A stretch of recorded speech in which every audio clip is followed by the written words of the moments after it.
welcome to my world. I'm your host, Kevin Rutherford. It is Monday, August 4th. I'm having an audio issue. Angie, are you hearing me fine? Because I am not hearing, I see I've got audio going out. I'm not hearing myself in my headset for some reason. All right, as long as I sound all right and everybody's hearing me, I guess we'll go with it. Brent, good morning. Oh, wait a minute. I got to bring Brent in on the phone system here. There he is. I got to hit all the right buttons first. It must be Monday. Yeah, it must be the Millennium Falcon shirt you're wearing. A little retro here, huh? Hey, yeah, throwing it back. That's right. Yeah, It was a fun. It was a fun event we had when we did the truck stop.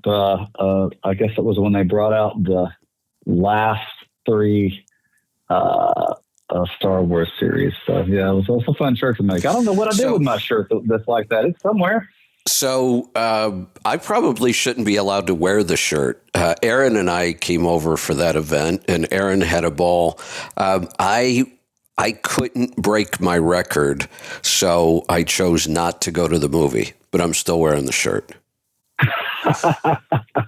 Now, what was your record? I have never seen a single episode of Star Wars. Out of all hundreds of versions there are by now, I've never seen one. Wow. Okay. What's your motivating driving reason for not seeing them? I just don't watch movies. You don't? No, I didn't know that. No, this is not an exaggeration, and this even goes for I'll have to make a small exception for movies on TV, maybe. Movies in the theater, I used to average one a year. I'm not even sure if that holds up anymore. I can't remember the last time I went to a movie in a theater. And even at home, I just don't watch many movies. I'll tell you what I do like. I do like with all the streaming services now when they take a book and make an entire series out of it.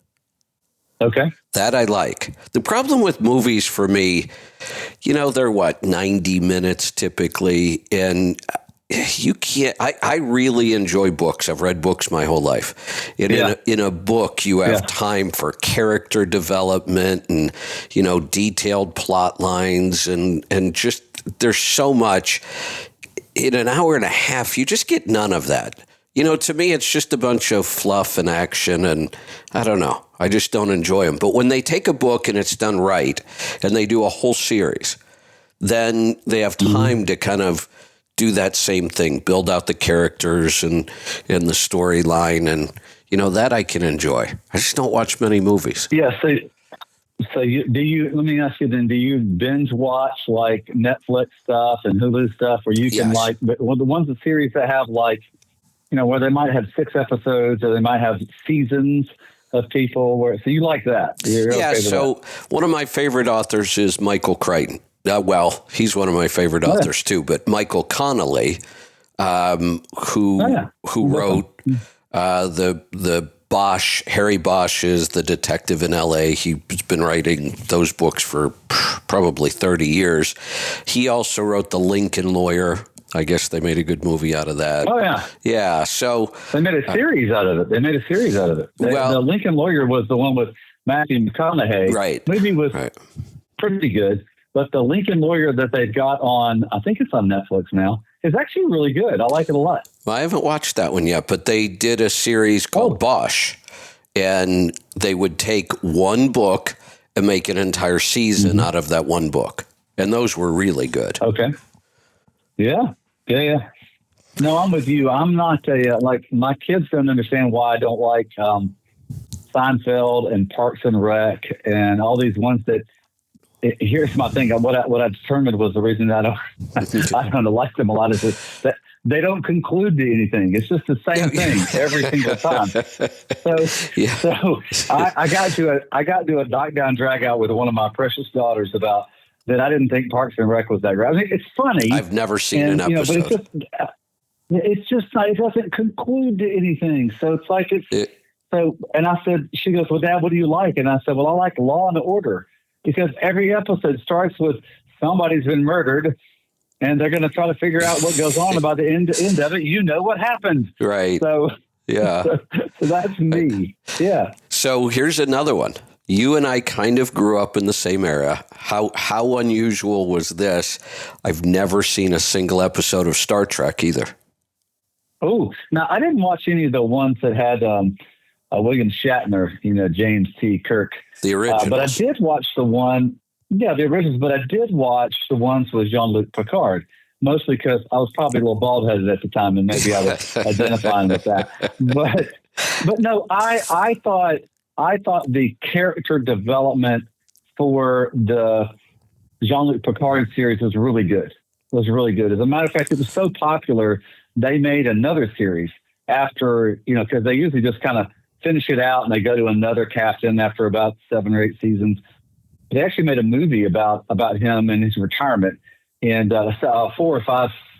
I don't remember what it was on. Maybe it was Amazon or Netflix or something. But I really appreciate that, because they really developed his character and all the other characters as well. And but I'm with you. I didn't watch a lot of that too, because it seemed a little surface level. Yeah. So even as a kid, I liked to read. So I spent a lot more time reading than I did watching TV. Right. And, when you really enjoyed the book and then they make a movie out of it, you're kind of excited. You know the story, you want to go see it. Disappointed every single time. It was just awful watching most movies from a book. One of the absolute worst movies from a book, and it's one of my all-time favorite books. The movie was just awful. Atlas Shrugged. I never saw it. Yeah, what a famous book, though. I love the book. Probably now it is my favorite book of all time. It's got a political message, no doubt, but just as a novel. Is that Ayn Rand? Is that Ayn Rand? Yep. Yeah. Yeah. Just as a novel, it's just an awesome book. Long too. On audio, it is 66 hours long. Oh, that's all, huh? Just 66 hours. How do you make it into a? You said it was a good movie, but you said it was terrible. It was awful. So, they even did it in a 3-part series, but it was just awful. Oh, wow. Yeah, I don't know who financed that movie, but it was so bad. You got none of the messages from the book. Oh, that seems like, what? My kids, I've got some kids in theater, Kevin, and my children will say all the time is it's typically not the actors that make the movie bad. It's the director. Oh, I'm sure. Yeah, they're always like, it's the director. It's the director and how he accepted the script and what he decided to creatively do out of it. And they're always like, Dad, that's never the actor. It's always the director. And I go, okay, all right, makes sense. But, yeah. Oh, I don't know why were we talking about that? I have no idea. Well, we talked about your shirt, the Millennium Falcon on your shirt. That's got us started on the movies, right? And, like I said, that was a fun night. It was pouring down snow. If you remember that night, it was just absolute snow just coming down. And you went back to the hotel, and Aaron went to the movie with us. Yeah, he had a great time.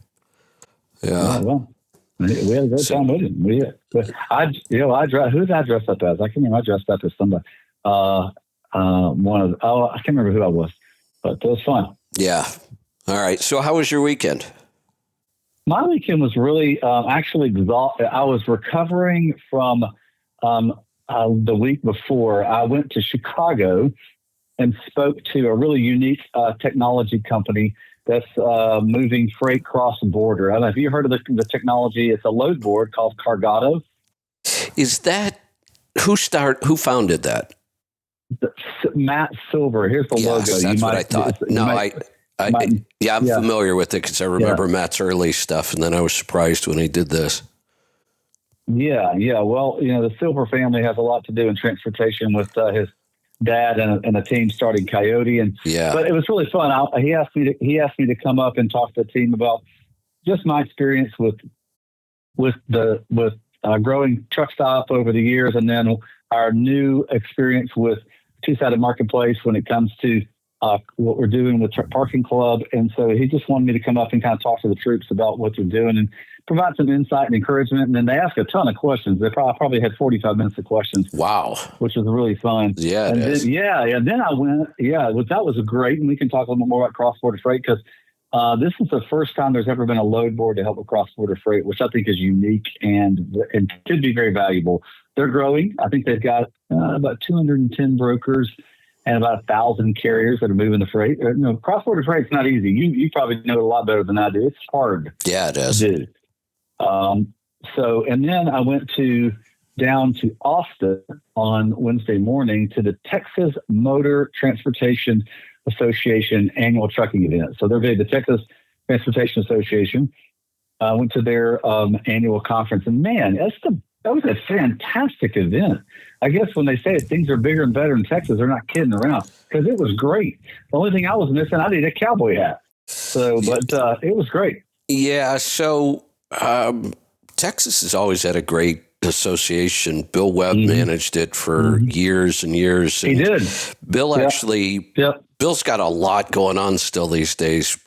We work with him on a couple projects, but he actually owns an event company now. So I don't know if they run that event or not, but he kind of he wasn't there. I didn't see him. I think it's run by their team, I think. Yeah, he kind of inherited it through some other channels. So really? Okay. Yeah, so I could see that they've always had great events down there. Texas, like I said, has had a great association forever. They really have, and so it was.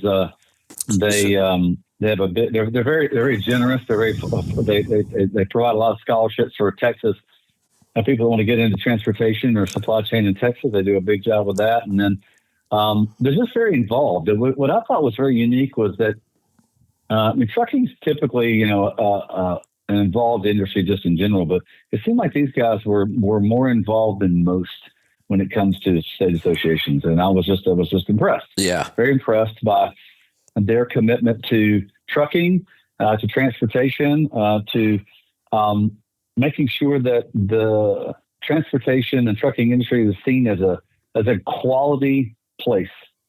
And so it was just really promising. Both Chris Spear, the CEO of the ATA, and Rebecca Brewster, the president CEO of ASHRI, but they both spoke there, which is good to hear their comments on what they're seeing in the marketplace. So it was, so just a unique thing. So and the reason I say this, reason I was exhausted this weekend was we decided to stay off premise, so off property for the Texas thing. And so it was the closest place we could get that was about 20 minutes away. And so, and they start early in the morning. The breakfast starts at 7. Oh, so I wanted to get up and exercise. So I was up at 4:30 in the morning that entire time I was there, exercising, and then getting up, getting a shower, and getting to the event. So, but it was a beautiful time. I had a great time. There's a life lesson there. You should know. You should know this too. You go to a lot of events. I've done this once in a while in the past. Many times these conferences are held at really nice resorts, and sometimes the room rates are just insane. And I've done it before. I think, you know what? I'm just going to stay off property. I'm not going to spend that kind of money on a room. I regret it every time I do it. Every time. I regret it every time. I did not make this decision on this end. This was okay. We're truck parking clubs are growing technology company. Right. We're trying to do our best to save as much money as possible. But Evan Shelley was with me, our CEO. We both decided this was a bad decision. I'm a little weird sometimes on a lot of things. Here's another big thing for me. When I travel, I don't share rooms.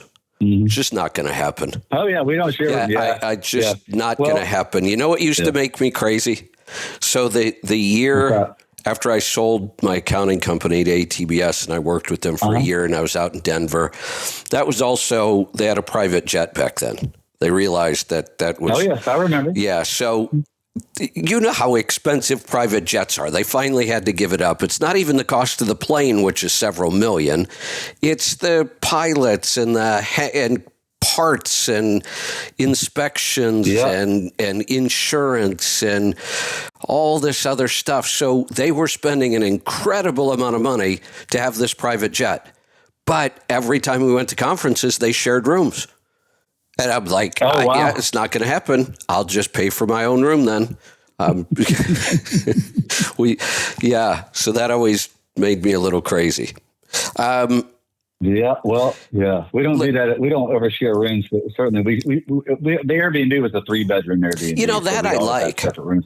I actually like when it's been fun. Yeah, that's something we always do when we travel as a team. That to me is, I love that because you're in the same place, but you've got some privacy and, you know, I like working at 4:00 in the morning. You know, what are you going to do when you're sharing a room with somebody? Get up, turn lights on and, you know, make coffee and so it never works. And then I don't like to go out at night when I'm at events because it just wears you out because you don't get back till late. And so then I'm in early. And you get woken up when whoever you're sharing the room with comes back late, usually intoxicated. So, yeah, that one doesn't work for me. Hey, I want to talk about a crazy business lesson, and then I want to get to truck stops news. So... Before we do, I talked about this last week. I thought this was a crazy business lesson. A company spends $850 million, burns through at one point $10 million a month, and then goes out of business. And the only real assets they have left are their tech stack. And they sell them for $16 million. Oh, yeah, you know where I'm going. $850 million invested, $16 million sold, and then less than 2 years later, somebody else buys it for $250 million. How do any of those numbers make any sense? I do not understand what happened there when. You're talking about Convoy and their tech platform that they sold to Flexport, and then Flexport keeps it for like 2 years. And the guy that started Uber, that helped build Uber, moved to Flexport. And then the guy that started Convoy, and they bought the Convoy tech, moved as a consultant to Flexport. And then they take that, and Flexport sells it for $200 million to another company. I'm like, where does his math make any sense? Well, I know. Where does the math make any sense? I don't know. I do not know how that made any sense whatsoever. Nothing about that story made sense to me, except somebody deserves a big bonus for being able to buy that for $16 million and turn it over less than 2 years later for $250 million. I don't know how it makes any sense. I don't know the math on it. Go figure. I don't know. I almost want to tie that into something I've been reading because I talk a lot about AI. There are some predictions, right? And these AI companies, boy, you talk about burning through cash. We're talking, you know, here in this story, we're talking hundreds of millions, which is a lot of money. These AI companies, we're starting to talk about billions being invested and burned through. And I'm starting to hear from some Wall Street analysts that this could end up looking like the .com bubble, except a whole lot bigger. Oh, well, sure. Yeah. Yeah, I can understand that. It's fascinating, the investment going into it. Yeah, it is. Then the crazy thing is you hear that Deep Research, which is a Chinese AI company, somehow managed to produce the same level of AI with like 1/10 of the cost and time. And nobody's really sure exactly how. Wow, how's that? How does that? Yeah. This is who? A Chinese company called Deep Research, I think. I haven't played around with their AI at all because I don't trust the Chinese.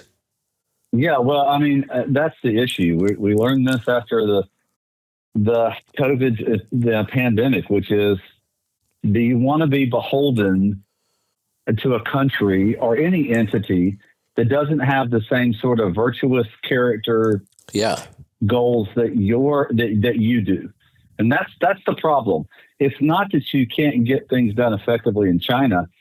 It's that they don't see integrity and virtue the same way we do in the United States. They don't, not at all. And it's across the board. They've proven it so many times. We should believe them that they really don't care about our rules or any of that. So, so that's a whole that whole marketplace is just kind of crazy. I did have one other thing, and then we'll get to the truck stop stuff. Starting to see some fairly significant trucking bankruptcies again. Carol Fulmer was kind of a surprise. Oh, I saw that. And that was what created it? It was they claimed it was frivolous lawsuits. Right. Well, there you go. Well, come on. Doesn't everybody deal with frivolous lawsuits, especially trucking companies? When you're out in the public, you got billboard attorneys all over the place. Frivolous lawsuits almost in this industry seem like a cost of doing business. It seems odd that that's the one thing you can point to. They did claim that the whole freight environment during COVID and after was tough for them, but they kept pointing to the fact that they really blamed this. They said they were dealing with 6 to 8 frivolous lawsuits at all times. What I wonder what the basis of those frivolous lawsuits was. Exactly. What are they doing so wrong that they're such a big target? Yeah. Yeah, I don't. Good question. I don't really know what that would have been from the standpoint of. I'd like to look into that because obviously Carol Fulmer was a foundational name in our industry. Sure was. Not a whole lot of fleets based in Florida that grow like that and do that well for years. And I was a little shocked by that one. Let's. I want to let everybody know. See, we have any calls. We have a couple calls. Today is a free-for-all, by the way. If you want to call and talk about anything, you can. We'll have some fun with it. You want to take a call? We can take a call. That'd be great. Let's do one more topic, and then we'll take the call. I like the announcement from Truck Stop about their new feature. Yep. Well, it's something that we've been talking about and working on for quite a while, because when you think about freight that moves, you've got two sort of buckets of freight in the spot market. One is the true spot market load, which is the hardest to move freight in the marketplace. And the broker, when they can't move it by their own sort of means, they put it onto the load board. And it's sort of a free-for-all for anyone to take a look at and bid, quote on or call on and try to secure. So that's just standard spot market freight. And it's a significant amount of freight. But the greater amount of freight is what's called private network freight. So it's called private loads, but it's really private network. And what that is, I have a better name for it. Carrier. I'm ready for it. I have a better name for it. In fact, this is I use this a lot in my course right now, the Road Scholar course, relationship freight. Oh, well, sure. Yeah. I mean, that's a good way to put it. Yeah, for sure. That's a great way to describe it. What private freight is that it's this. Okay, the broker goes out and talks to all the shippers and manufacturers and says, "Hey, I'll move your freight for you," and they get a bucket of freight that they need to move, and their goal is to move it without it going out to the public load board, because that's sort of a place they don't make as much margin on it, because it takes some more time. It's a more cost involved in it. Yep. Sometimes the rates out there are higher, although the last recent few months they've not been super high. But the idea is to be able to move it in the most secure format possible, and that's within what they call their private network or their core carrier network. So we Scott had Scott is a product guy. He's always going to bring new products out. He said, "Hey, we can do this one really quickly, where we can enable any broker's core carrier network or their private loads into a private offer via our load board, where it never really actually hits the public load board. It just goes to the pre-vetted carriers that the broker already has within their database. and we just provide all of the distribution and the automation that goes into it. So it's a great piece for the broker, especially the medium to small size broker in the marketplace that do not have their own automated technology. Well, and think about this. You and I have talked about this. I've taught it for years. Even the number I put on it, certainly not scientific, but not, if you can get to the point where 90% of your freight is relationship freight, and then you're using the load board for the other 10% for all the tools that it has. The other great thing about a load board, it's a great place to find that relationship freight. Because all the brokers are there. I mean, all the freight's there. That's where you make the initial connection. Well, now I can just stay in the load board. I love this. Yeah, I can operate all the time in the load board. What it does is it allows the owner-operator, the small fleet participant, to gain access. If you're pre-vetted and onboarded already with those brokers, you can gain access to a view of all of their freight in one location. You don't have to go to multiple locations to find it. You can find it all in one spot, which is remarkable for the market. Now, let me just to define it. Yeah, go ahead. Well, go ahead and define it. You may answer my question. Well, let me define it. So when I said that the load board is a part of the marketplace, so of a broker's freight, these are general numbers. Of a broker's freight, about 20% of the freight that they get from their shippers goes to the load board. So you get access to about 20% of their freight. The freight that has a better rate, that's going to move faster, that's going to maybe move more consistently is going to be what's just within that, what are called the private marketplace that they run. So about 80% of their freight moves that way. And so that's what I was talking about. Yeah, we've talked about this forever. Yep. The best rates don't make it to the load board. That we just know that's the case. That the reason it pays better is because it is relationship freight, and they're not going to put it out on a load board for just anybody and everybody to bid on. So I think this is a fantastic feature, it's great. Yeah, and I have a question. I'm ready. So Aaron has been really working hard lately on our new release of gauges. So I think we're getting close to some beta testing. So here's where we're going. Okay. We've had fuel gauges and profit gauges for quite some time. They're separate, but there is some connectivity. You can connect them together and sort of make them work together, but they're still two separate programs. That's going away. There won't be fuel gauges and profit gauges. There will be gauges. Oh, okay. So they'll be combined. Gauges. And then there will be Gauges Pro. So gauges will have all the functionality of fuel gauges plus profit gauges and some new things. Gauges Pro, the upgrade, will be the same program, except your fuel mileage will be in there. All your accounting is in there.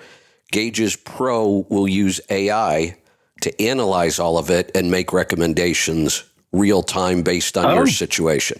And those recommendations, here's really what it is. It's like me looking at your fuel mileage and your accounting and your business and making recommendations because I've trained the AI. This is what I would do. Okay. And we've been training that kind of AI stuff for over a year now. So we're getting close to beta testing, I think. Is this private load board something we might be able to access through APIs? I think, a couple things. It's very possible. So I think that's a really good conversation for Scott. So it's certainly possible that it could. These are obviously, this is a private access into that broker's private network. Now we provide the private network to them. So to a lot of them, some of them it just plugs into their existing TMS or private network that they have. Right. So yeah, I would think that there would be an opportunity there to apply sort of your logic into it. That would be very unique. Well, to be able to do that would also be the place where we would be able to build that load profitability calculator right into this now. Right. Oh, well, that would be very interesting. Yeah. So, yeah, as I mentioned, trying to get the conversation with you and Scott, he's actually taking some time off. He had he had a prearranged vacation with all of his family, so he's doing that. He'll be back very shortly. Next, I think he's back middle of this week is when he'll be back. He's been over in London with his family. And most all of his kids and grandkids were at the 30th anniversary that we celebrated in Boise. And it was kind of unique. He has a new grandson that's spitting image of him. Oh, wow. Just bright red hair. Yeah. Just bright red hair. So, he looks great. He looks great. All right. But yeah, that would be great. Yeah. Let's talk about that, because I think that could make that would make an awesome feature for both. So, Yep. well, all right. What do you say we take some phone calls? To send it in.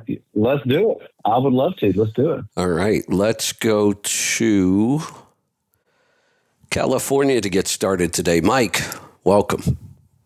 Hi, good morning, Kevin and Brent. How are you this morning? Good. What's on your mind today? Well, I kind of wanted to talk a little bit about my SPI assessment, but also the Rose Scholar kind of a little bit as well. Did Angie forward you over my assessment? I gave her my email address. Let me see if she did. If she didn't, I can go grab it myself. I don't see one here. I'll go grab it. Okay. Go ahead with your. Well, I was just kind of questioning that my score seemed to me rather high. I mean, I'm happy, of course, but it just seemed too high to me for my position where I'm at. I'm just curious what you thought about that. I just went to get in the site and it seems to be down. Why would that be? Give me do you have your score and your breakdowns in front of you? Yeah, well, not the whole thing. It told me I was at 73. Okay. I think I looked at yours because it was so high. I think I remember looking at it. Yeah, I kind of agree with the financial part. I agree with. I'm good there, but with regards to everything else, I'm kind of surprised it's that high as it was. I know spousal and family really should almost be a negative. Just because I don't have much spousal support, if any, right now. So let me just add, let's stick to that section for a second. So are you married and do you have kids? What's the whole family situation?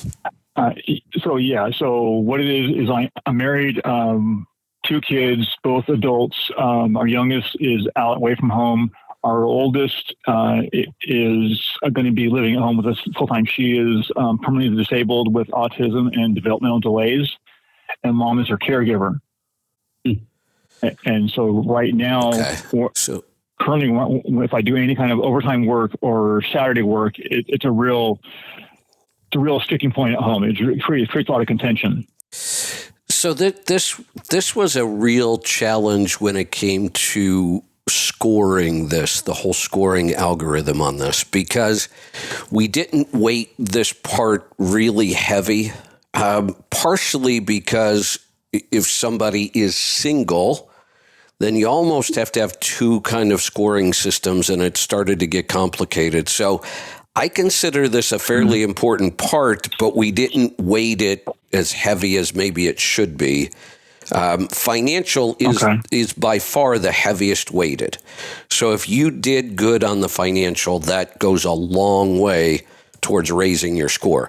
And here's part of the reason. Again, there's years and years of logic we built into the algorithm. I can almost say that if somebody comes to me and they score high enough financially, I hate to say this, but we can almost ignore everything else. The financial part is always, in the beginning, that's all there was the financial score. We decided to add the others because, let me put it another way. We'll relate it to the way the whole program works. You understand the 90%, the 9%, and the 1%, correct? I do, yes. 90% of the people who do this are going to struggle. 9% are going to get to a place where they're really comfortable. The business is at no risk. 1% is just they're going to be the 1% when it comes to their bottom line profit. So I could almost say if you get the financial score high enough, you'll get to that 9% without all the other stuff. You'll get there For sure. Yeah.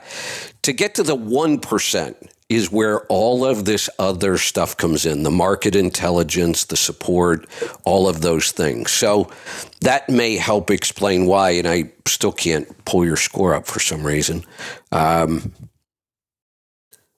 Okay. Yeah, it looks like I was playing around with the system over the weekend, and I shouldn't have been. I might have broken something. And then got busy and walked out. Huh? Yeah, and then I walked out after I broke it. I must have. Sometimes I get too many things going on at once, so I'll have to look at that right after the show. Yeah. But that would explain why. The financial score is a big part of this. At 73%, you're at the point where if you pulled the trigger today, the odds of you making it to the 9% are pretty solid. You've got the money. You probably have a decent market intelligence score. The support section is only 15% of the scoring, maybe even just 10. Now, and here's another interesting thing about that. If you have the support, that's what it kind of takes to get into that 1%. You can be doing an awful lot of things right and be in the 9%, but if you're always fighting with a spouse or family situations, it makes it pretty difficult to get to the 1%. So that's really the new assessment. We like to be able, if we can get that score up into the 90s, now you've got a pretty good shot of making that 1%. In fact, you have everything you need to get there. Then it just takes time. Okay. You know, we could do everything right, everything. And in the first year, you're never going to get to the 1%. You're probably not ever going to get there in the first 5. Some things just take time. Relationships, really optimizing things, finding your niche, finding lanes. So the goal of the program is, and we kind of break it down in the score, maybe we need to explain it better. If you're under 50% or under 50 as your score, if you pull the trigger, you're taking a tremendous amount of risk. If you get to that 50 to say 75 and you're right there at 73, you've got a really good chance. And the higher the score, like you're right at the very top of that range, you're going to make it just fine. You could pull the trigger today if you wanted and you'd be fine. When we can get to it, and then this isn't a one-time assessment either. This is something we go back and continue to update and track. And as you, starting in business in the 70s is not a bad place to be. Your chances of success are extremely high. Then we start optimizing things, and the assessment helps us measure that. When you get up above 90, you've got a shot at that 1%.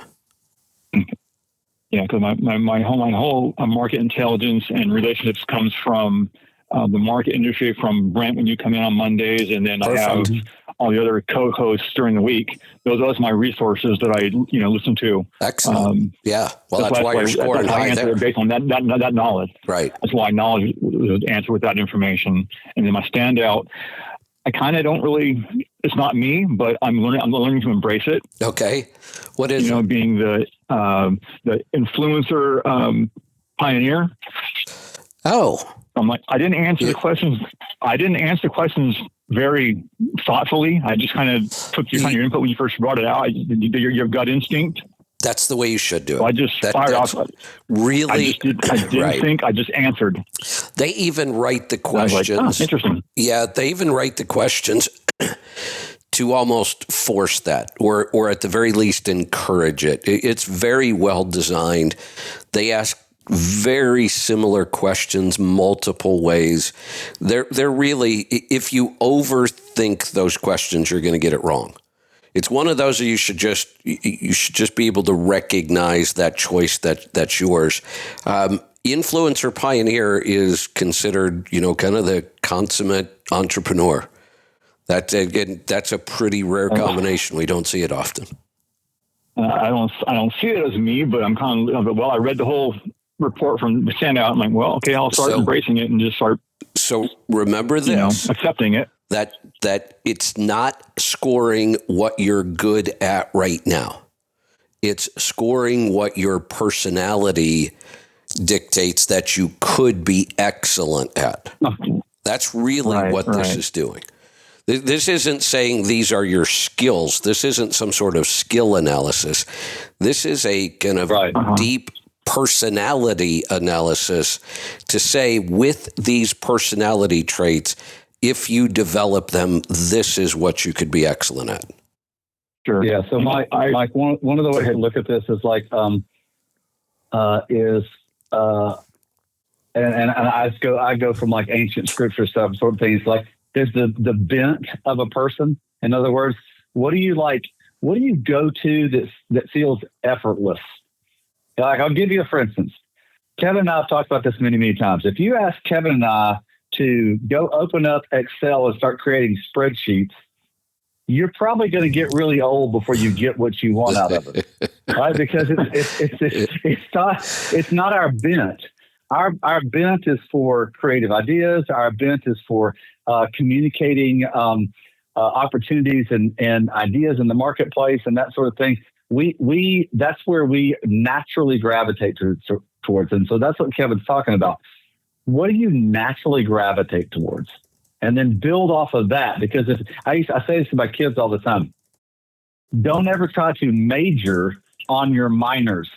I like then that. You're just going to be average. At best, you're going to be average. And man, you're not going to get a lot of success being average at anything. Yeah, no, I want to be my own. That's kind of what I've been doing at my company. Is I've been the last few months getting into some of these teams I wouldn't get involved with, but I'm kind of getting in there, mixing it up, and pushing them kind of my way, telling the way their processes are broken and how we need to fix them. But well, that's the pioneer in you to figure out the better way to do things. Yeah. And then the influencer is, all right, now I have to go convince the people that can make this happen. So that you can see that coming out. Exactly. That's why I said I'm kind of embracing that assessment. Like, well, okay, that was my tendency. Well, let's go ahead and start developing those attributes and make them better. Yeah, and we always talk about this in the context of success, which we tend to measure financially. I'll tell you the bigger benefit to this. It just makes you a whole lot happier. It sure does. Yeah, I'm finding that. I'm finding that. Yeah, just makes you a whole lot happier. You know why? You know why it makes you feel happy? Why? Why is that? Okay. Here's why it makes you feel happy. We all want to feel like we're good at something. Mm-hmm, true. Right? So so when you are good at something and you produce good results for others and for yourself, you feel significant. There you go. And when human beings feel significant, they accomplish some crazy good stuff. So I've seen it over, and look at Kevin's smiling here. I've seen it over and over and over. I've seen it in my kids. I've seen it in people that I've coached. I've seen it with people that I work with. I mean, I'm not as young as I used to be, so I've got a pretty good perspective on seeing a lot of different people. And when that thing clicks in their head that what they're doing is significant, gosh, they're good at what they do. Right. Yeah. Mm-hmm. And then I had a couple of points I wanted to bring up that I got out of the Road Scholar program real fast. Sure. One of the things was a comment that Jake violated the unwritten law of truck stop lounges, no hope allowed. That made me laugh. that was kind of funny. I like that. Truck stop lounges. What's the truck stop lounge? It's like the TV room at the truck stop where. Oh yeah. Okay. So, I was just making sure that we were defining it the right. Yeah. So company drivers were down and negative and right. No hope allowed. Yeah. So the main character that's a tough place. Yeah. Referred to it as a place of no hope. Yeah, and I do like also. Jake had a thought. He remembered his dad taught him desperate men make bad decisions, which is a good point to remember. That's a good one. Oh, that's a great one. I like that one. That's a great one. Good. Yeah. Another one I had that I got out of there was rock bottom isn't a location, it's a decision point. Yeah. Yeah. Wow. That's right. Wow. I like those. Those just stuck in my head as good little motivators, great. But it makes sense. You know where that one comes from? Where's that? One of my, I don't know why I'm so fascinated with this TV show, and I just talked about I don't watch a lot of TV, but what I do tend to like to watch. Right. I hate the term reality TV because most reality TV is absolute garbage. It has nothing to do with reality whatsoever, but there have been a couple good ones, and I like reality. I'm not into the whole, let's blow up everything, all the action, crazy stuff. And one of my favorite TV shows, I'm just fascinated by it, is Intervention. And Intervention is all about people who have some sort of an addiction. It's typically drugs, but I've seen a couple, they'll throw in, a gambling addiction or some of the others. And, or there's a lot of addictions. Absolutely. Yeah. Any of those, yeah. And one of the key concepts in the show is the families around these people are so frustrated and they've tried everything. And in reality, what it comes down to, that person isn't going to change until they decide to change. And that the phrase gets overused a lot, but it is called, they finally hit their rock bottom. They can't take any more of this, and they're finally going to make a change. So that's kind of where that idea comes from, that's not as bad as it sounds to be at a rock bottom, because that's the inflection point. That's when you're finally going to say, I'm not going to live like this anymore. I'm going to fix this. Mm-hmm. Yeah. Kevin, that hit me go ahead, Mike. Sorry. The hit me is profound that, because the character Jake was kind of at his rock bottom at the point of potentially divorce and everything else and, financially bad. And he just felt so bad. He finally decision. This is the point where I make a decision. Do I want to learn and get better and go into the training program like the Rose Scholar, for example, or do I stay where I'm at? Exactly. And he decided he's going to make some changes, and he's changing his whole direction of his life and his career and everything. So it's really hit me profoundly. So I think I know the answer to this, just the way you're talking, but this is such a new concept for us, such a new concept really across the board. I can't find much like it. It sounds to me like through the storytelling, you're picking up a lot of lessons that maybe we've tried to teach before and they haven't stuck as well. Or maybe you learn them, but you didn't realize you learned them. That could be. Like you said, these little points, pull it back and the light bulb goes off and you're like, wow. Yeah. Yeah. Well, good. It's really an enjoyable program. Good. Great to hear, Mike. There's a great. Go ahead, Kevin. Sorry. 2:30 yesterday morning, I was up trying to solve some problems we had with week 4 storyline. Yeah, this is a really, really complicated story to write. I've said many times without AI, it wouldn't even be possible. I think that's why something like this doesn't exist. Without AI, this would have taken a team of people a year, and I'm still not sure that you'd get it right. So, and we have the whole story outlined, but the devil's in the details. And every week I've really been spending a lot of time to get the story right, but I think it's worth it. I think once we get it right, I think each week we've done okay. It's just a balancing act of how fast you move through the stories and the lessons, and how much repetition you use to get people to really understand and know the concepts. Yeah, no, I really identify. I'm in the same place where, Jake is, where I'm kind of at, where I'm at the end of my one career 2 years ago, and I'm going to retire, but I don't want to quit driving. I don't want to quit being a truck driver, but I want to do better. Excellent. So I'm just following his path, because it's like my path almost. Yeah. Yeah. Perfect. That's exciting. Well, here's good to hear that you're hitting it. Here's a real world results that kind of prove out the because I am also the pioneer influencer pioneer. I've scored both ways. Yeah.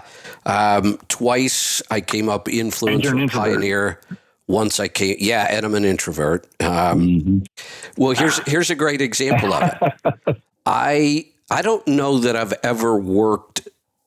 I've worked hard on a lot of projects. I don't know if I've ever been challenged quite as much as I was trying to learn how to do this thing called vibe coding. At first it seemed really easy. Oh, yeah. You just go into some of these sites and you say, I have an idea for an app, build it. And in a sense it does. But all it's giving you is the framework of what that app would look like. But it looks like it's this fully functioning app, and you're like, wow, that's incredible. Except it's nowhere near production ready. And had I known how hard it was going to be, I'm not sure I would have attempted it. But I didn't know. I got sucked in because, look, it's so easy. It can't be that much harder to finish this. So I put a tremendous amount of work into learning how to do this. And the SPI assessment was my first real attempt at a production app. So, but here's where we are. I would never known. Well, thank you. Here's though the personality thing. I did that because of my pioneer strengths. I'm going to build something that's never been built before. I'm going to prove that with no experience coding whatsoever, you can do this. And I did. I put a lot of time and effort into it. But guess what? It's broke now. You know why? Because I'm on to the next thing.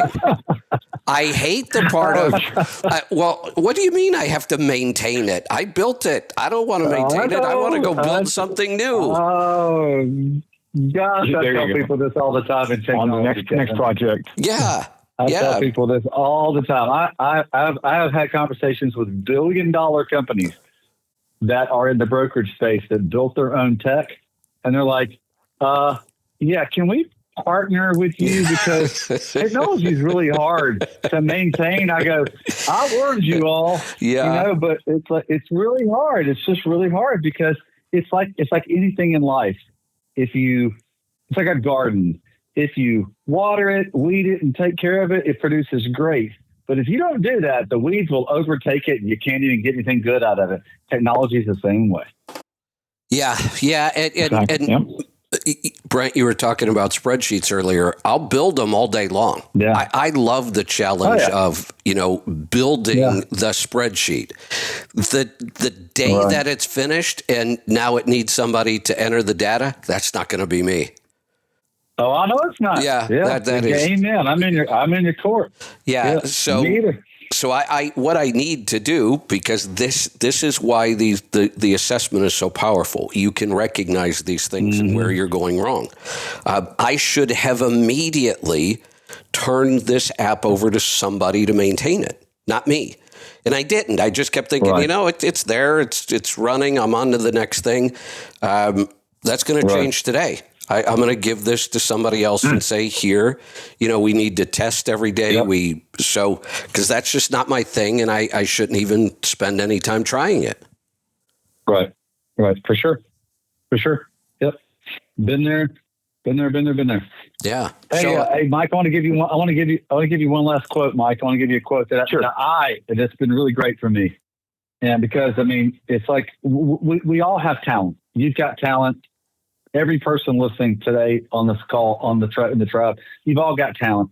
You've all got ability, and it's unlimited. But I found this quote, and it's motivated me tremendously. And here's the quote: "It's not what you are capable of; it's what you are willing to do." And that is just the truth, man. That's a flat out truth. Because we've all got capabilities. We've all got opportunities.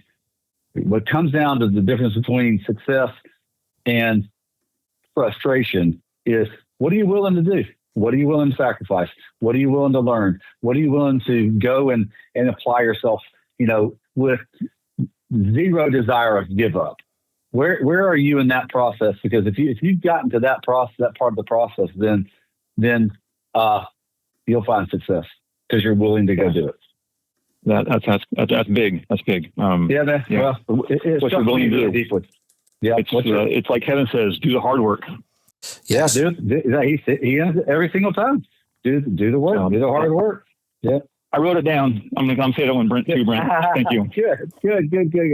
All right, brother. I will move along. Thank you both. You have a good day. All right. Thanks for the call. Man. And thanks for the feedback. I appreciate it. The more feedback we can get on this, the better. Because like I said, this is this is all new. Hold on. There we go. Brent, what's your schedule today? I see we're at the top of the hour. I got time for one. I got time for one more call. If you want to do another call. All right. I haven't given the freight update yet, so happy to give that too. Well, we can combine it because we've got a specific question for you about that. So, Tom. Okay. Good morning. Yeah. Good morning, guys. Hey, Brent. Man. I don't know if I've asked you this before. When you give the averages, flatbed, reefer, dry van, do you have that broke down at truckstop.com or anything on hazmat loads? Oh, well, good question. We probably could break it down. It's in general categories. It's not broken down by actual hazmat, but you could within the system you can select hazmat. It'll just show you those loads with those rates. Now, granted, remember those are posted rates. It's not the negotiated rates, and so you can do it that way. We don't list it as hazmat, not to my knowledge. I know we have oversized, overdimensional, we have specialized, and then we have, of course, dry van, flatbed, and reefer.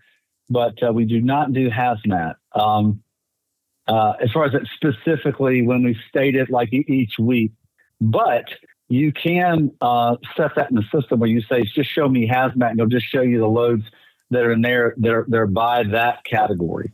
Does that make sense? Okay. Yeah, it does. Yeah. And then, Kevin, I'm not exactly sure what your fuel gauges is going to line up with and how that's going to work out. But so I'm trying to figure out with AI and all that, how soon do you think it'll be until a driver will be able to, let's say he's in LA going to Chicago or Kalamazoo, Michigan or something, be able to put his route in there. And with all the connections that you have, like the fuel card guy, what is that again? IOODA or what is that? Are you talking about NASTC? What? Yeah, NASTC. Yeah, he's talking about NASTC. Yeah. NASDQ, is that what? How do I look it up? NASTC. Right. Okay. I'm writing that down. Okay, thank you. And then, with all your connections and because they have a NASTC, he has his preferred brokers.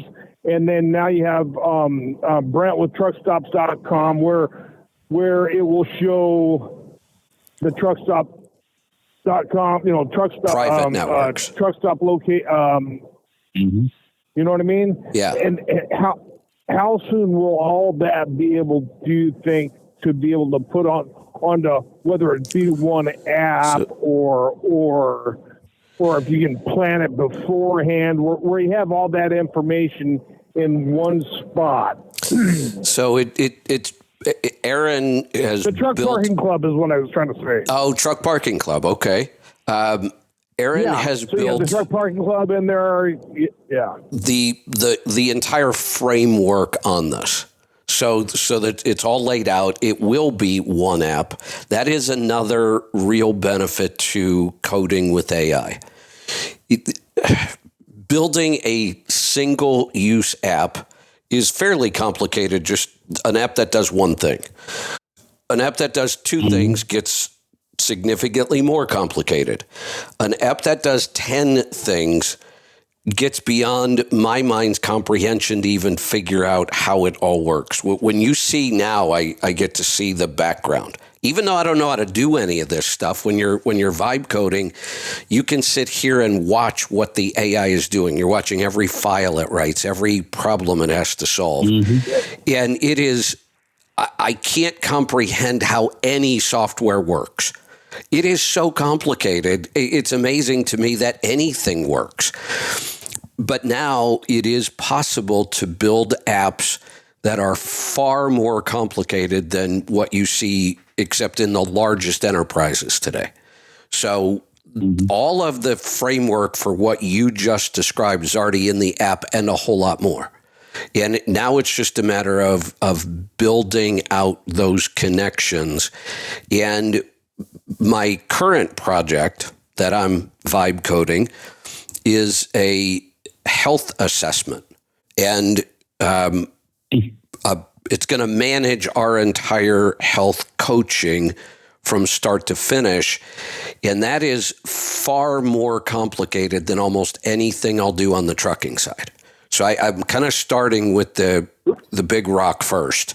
If I can break this and get this to work, then all the other programs I have in mind will be fairly simple.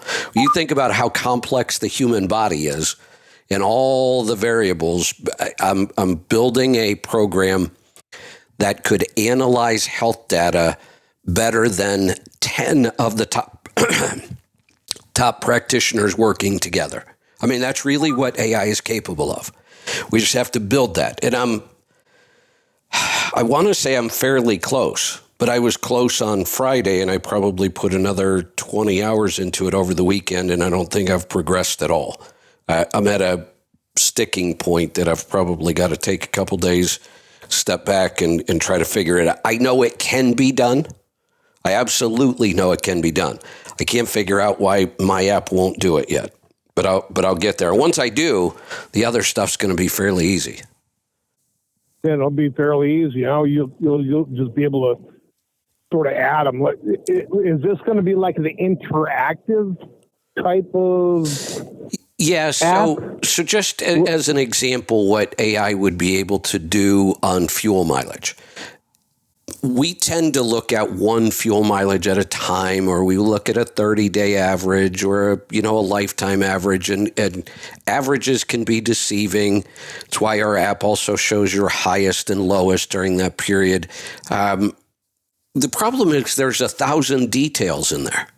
If you have dozens and dozens of fuel ups, and the human mind has a really hard time picking out the patterns, even if you spend a ton of time in there. And nobody does. We don't have that kind of time to try to analyze. We're not going to catch a pattern where, this happens 10% of the time, but when it does, there's a direct correlation to how it affects your fuel mileage. And there's something we can learn from that. But our brain just is not capable of pulling out most of those patterns. AI is. So at some point, AI is going to be, monitoring all of your fuel mileage, and it's going to say, hey, I've identified this pattern. Every time this happens, this occurs in your fuel mileage. Now we can go improve that. That's just a simple example, but that is the real strength of AI. The ability to hold, understand, analyze huge amounts of data. Incredible amounts of data that it's like most human beings are never going to figure out how to multiply 1,372 times 0.8 in their head. It's just not going to happen. They could work it out on paper, but AI can do such complicated tasks with huge amounts of data that's really what we're trying to leverage on both the business and trucking side and financial side and the health side. Yeah, it's crazy what's going on. I've taken. Well, thank you. I look forward to it. Here's an example. I think I'm pretty good at the health stuff. I've been doing it about a decade. I've studied. I've worked with really smart people. I've taken past cases where I had lots of data to start with, or eventually throughout the case, I've had lots of information. I have multiple NutriQs over time, so there's a pattern there. I have lab work over time, so there are patterns there. I have a fit test, or maybe even two. I have all the client notes about here's what was going on, here's what I recommended you do, here were the results. I've looked back on some of those cases that a couple of them I never resolved at all.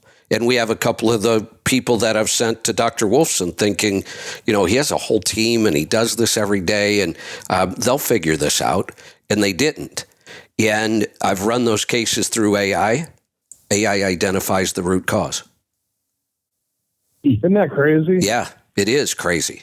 And it amazes me every time I see it. And the results are real. I'm not just taking AI's word for anything. I spend a lot of time going back and double checking and verifying, and it can make mistakes. The crazy thing is most of the time when it makes a mistake, it's really simple. It's not the complicated stuff it gets wrong. It'll do something really stupid. There's even a term for people who do a lot of this. We call them hallucinations. Like, what the hell happened? How did you screw that up? That was so simple. You got all the hard stuff right and you blew it because of something simple you missed. Yeah, somebody posted the other day a breast scan, and it said AI had picked this lump out of a breast 4 years before it became full-blown breast cancer. Yeah. I sort of question why they let it become full-blown breast cancer if they had picked it out 4 years earlier, but that's sort of besides the point. Those are the kind of things it's capable of, and it is even capable of analyzing health records prior to that showing up and predicting things. Because again, it's really AI to the track. It's really, really good at pattern recognition. Crazy, complicated patterns, and it's able to pull out and recognize the pattern itself. And some human beings are really good at this. It's a great skill to be able to have. The best human being at this can't even begin to compete with the most basic AI. Nutty. Hey, Brent, I don't know if I called on last Monday or not. No, I don't think so. So last week I had my mom turn 90 and she lives in San Antonio. And San Antonio's a pain in the ass to park in. So thanks to you guys, got on Truck Parking Club, and there was a big old huge parking area right downtown by the HEB Center and whatnot. Went and parked there, got an Uber, $12 later, giving Mama a hug for her birthday. It would have been... Oh, my goodness. That's fantastic. Yeah. Had it not been for Truck Parking Club, I would have had to try to park at the Loves, and I would have had a 45-minute Uber ride or the Pilot or something, you know what I mean? And, just another thing everybody should have in their toolbox, Yeah, Tom, really was great. Well, thank you. That is such a great story. Do you mind if I get your phone number from? The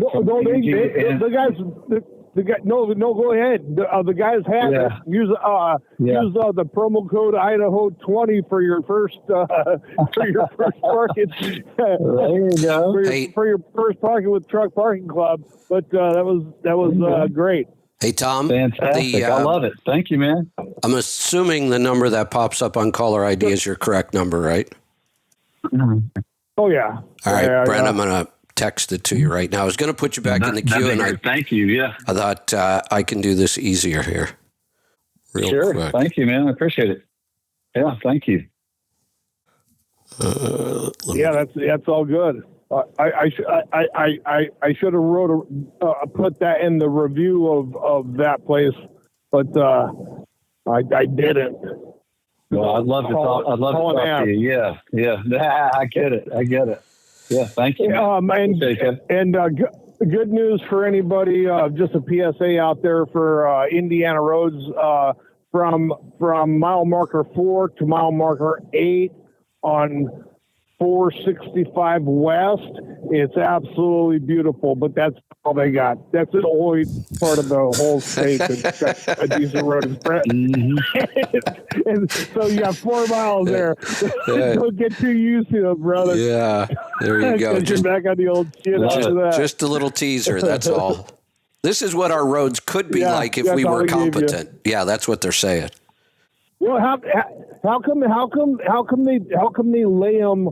So they're making a lot of them out of concrete, and that section actually they didn't do it. They made them. They didn't put those like they lay them in plates. So you hit them in a semi truck, and we're all usually about 40 feet on our axles. Yeah. So they do the same thing. They start bouncing and hopping on those new roads, and in 15 minutes, it's just a piece of crap, even on a brand new road. Yeah. But this thing they laid horizontal, vertically. Yeah, it's just fantastic. All right. Anyway, hey, is what it is. All right. Yeah. We are going to move on. Brent, you want to do the update? Yeah, I'd be happy to. Yeah, man, what a great call from Tom. I appreciate that. Just from the standpoint of wanting to know specifically, wanting to know his data. So I want to know on the hazmat end. So yeah, I'll give you this. The marketplace continues to kind of behave normally, which is a super good thing. Load posting volumes are they're about 4.5% above a 5-year average. So they're kind of, even though, now, by the way, we're in the time period on freight where it comes all the way back down to normal, and then it starts to build through the middle of August into the holiday season. So we're at normal freight availability, normal sort of rates. I realize the costs are higher right now. Rates remain the same week over week, 231 to 231, which just shows stability. The marketplace continues to be stable. 231 is not a bad number if you don't have all these increased costs. So, but I get it. Van was $1. It went up to $1.94. Flatbed was $2.37. Refrigerated was $2.38. Fuel stayed the same. The thing that continues to show me that the marketplace is continuing to build strength is the outbound tender reject index, the contract market for freight, which is about 75% of freight in America. It continues to stay above 5%. In other words, the freight that's being rejected at the rates that it was quoted to do, say, at the beginning of the year. So that continues to stay above 5%. And here's what I look at that's really remarkable. So if you looked at the outbound tender reject index last year, it was at 4.54%. This year, it's at 5.63%. Now you go, oh, that's 1.09 points. What's the big deal, Brent? Yeah. Well, here's the big deal, because numbers matter. Numbers matter. It is 19.4% higher this year in rejections than it was last year. That's 20%. That's good big thing when it comes to the rates. It's huge. So you got to look at the percentage change in numbers, because that's where you see, okay, is it getting stronger, or is it staying the same, or is it getting weaker? Well, it's been getting stronger, and it continues to do that. That to me is exciting, Kevin, when it comes to owner-operators having more opportunities to create profitability. Absolutely, which brings me to another point. We'll go back to our story and Jake's journey to the 1%. We're there. It's already in the outline, pretty in-depth dive into what we're kind of talking about. Where do you find your freight? Right. Teaching the whole model. I'd love to get together with you and maybe we can get some specifics from Truck Stop that can be taught in the lesson. Yeah, I'd love to do that. I just sent a message while we were talking. I sent a message to Leah to get the meeting set up between you and Aaron and Scott and myself to start talking about how do we get those things baked in there. And then on the marketing end, the actual data and the lesson, we're happy to do that. And as soon as you're ready, you just have to work with me on that. Scott doesn't handle that part of it. Perfect. Yeah. It'll just be, again, the beauty of AI, we can kind of feed it some general direction, and it can do a lot of the research on its own. But I think there's some real lessons we could teach in the load board data. That would be really valuable. For sure. Absolutely. There is. Well, the more you know, the more you're a weapon to create, whatever success you want. Perfect. All right. Any final Nice, words buddy. today? Yeah, man. Good being on today. Thanks. All right. No, man. Just that quote sticks with me, Kevin. It's not what you're capable of. It's what you're willing to do. And that usually comes with the word sacrifice, which nobody wants to deal with, right? Because I think sacrifice is terrible. It's not. The more you sacrifice for something, the greater the reward is. It's up to you at any time. Yeah. It's interesting because a quick story, I'll go back to December of last year. Yeah. I was kind of frustrated with our business results, and I was kind of tired, and a couple rough years with COVID, losing, Sirius was a big deal for us, and I was struggling with some things, and it was what we might call a decision point, and my decisions were, you know what, you've worked pretty hard at this stuff for a couple decades. Maybe it's time to just slow down. Get the business stabilized. Don't worry too much about growth. Get it somewhat stabilized. Go spend more time doing the things you enjoy doing. Whether it's, I have not been on the water wing foiling yet this year, and I probably won't this summer. I have been getting a lot done at the homestead, but I've also been working, 18-hour days. But the decision was to either, take a step back, slow down, or let's do the opposite. Let's just, and I chose the opposite. I've always worked a lot of hours. I mean, I started working when I was 13. And but you enjoy it. I do. And the crazy thing now is I am working harder than I have in my entire life. I've never put this many hours into anything. Right. And it's not because I feel like I have to. This is completely my choice. I don't have to work like this. You want to. I want more time in a day. I want to do more of this. Yeah. So, I'm the same way. In some ways, it feels like sacrifice. I'm kind of sad that I'm not going to get out on the river this year. I probably won't. But that's my choice. I could hang up the show today at the end of today, and I could head right to the river, and I could be out wing foiling. But I've got other things I could do, and it's my choice to do the other things. Right. Well, that's right. Again, it's what you desire to do. It's what you're willing to do, and in the end, you're gonna pursue what creates the greatest significance and the greatest return to you. You just will. I mean, by nature, you will, because whatever you're defining is that return.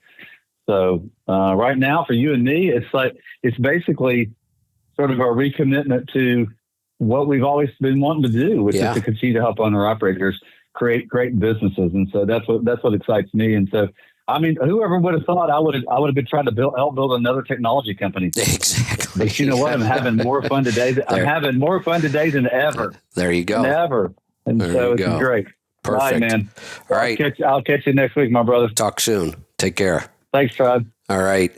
Let's continue on with the calls. It is a Monday free for all. If you want to jump in, hit that call now button. Dial 855-950-3835. We're going to head off to Minnesota this time. Brian, welcome. Hi, Kevin. How are you doing? Good. What's on your mind today? I had a question about my trailer. It's a little scenario I'm in, and I'm in it now, so it's not much change, but see if you think it's a good idea. So to give you a little background, back in September, I paid $28,000 for this trailer. I worked with this company for 6 months. I decided to go somewhere else. Well, the new company that I went to lease to, they have their own trailer, drop and hook situations going on. So he usually charges 20% to use his trailers and give you the freight to move around. Well, since I had my own trailer, he said I'll do 10% instead of the 20%. So technically, let's go back a second. Not paying an extra 10%. So I want to make sure I'm clear about this. So the 20% was not just the trailer. That was, I'm assuming, the use of his authority. Is insurance in there? Is he covering? Yep, insurance is in there. So liability and freight or cargo insurance. So 20%, honestly, with a trailer is not that bad of a deal. It's right. 10 to 15%, I think, is fair for the kind of the use of authority if they're not doing a whole lot else for you, dispatching yourself, that kind of thing. I've seen, 9 or 10% for the trailer. Now, the thing is, I've done the math 1,000 times. You're always better off getting your own trailer. But if it's short term or if you just don't want the hassle of a trailer. He's giving me 10% off. Yeah. So 10% off is excellent. I mean, you pick up so I figured you pick up about 6% in profit by getting the 10% off and using your own trailer. Okay. I do have to pay for the cargo and any wear and tear like brakes and tires, I got to pay for that. But if somebody curbs the trailer and pops a tire, he said he'll take care of that. And I thought it was a good deal because after a year, I make like $5,000 to $6,000 a week gross. In a year, that trailer's paid for. Exactly. Yeah, that's what I mean. I've done the numbers every way you can do the numbers, and it always makes sense. Every trailer rental deal I've seen costs you significantly more than having your own trailer. Yeah.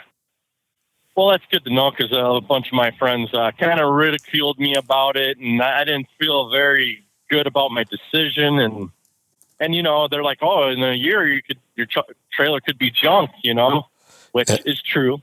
But by then, I'm not really out anything. Well, and here's the thing: trailers are just not that complicated. You can abuse them. And they're still pretty darn easy and fairly inexpensive to bring back to really good working condition again. There's only so much damage. I mean, as long as somebody doesn't top it or something stupid like that. And if that happens, then you've got insurance anyway. Right. Well, that's a good deal then, I guess. It certainly seems like it to me, yeah. All right. Well, thanks. I feel a little bit better about my decision. So, well, good.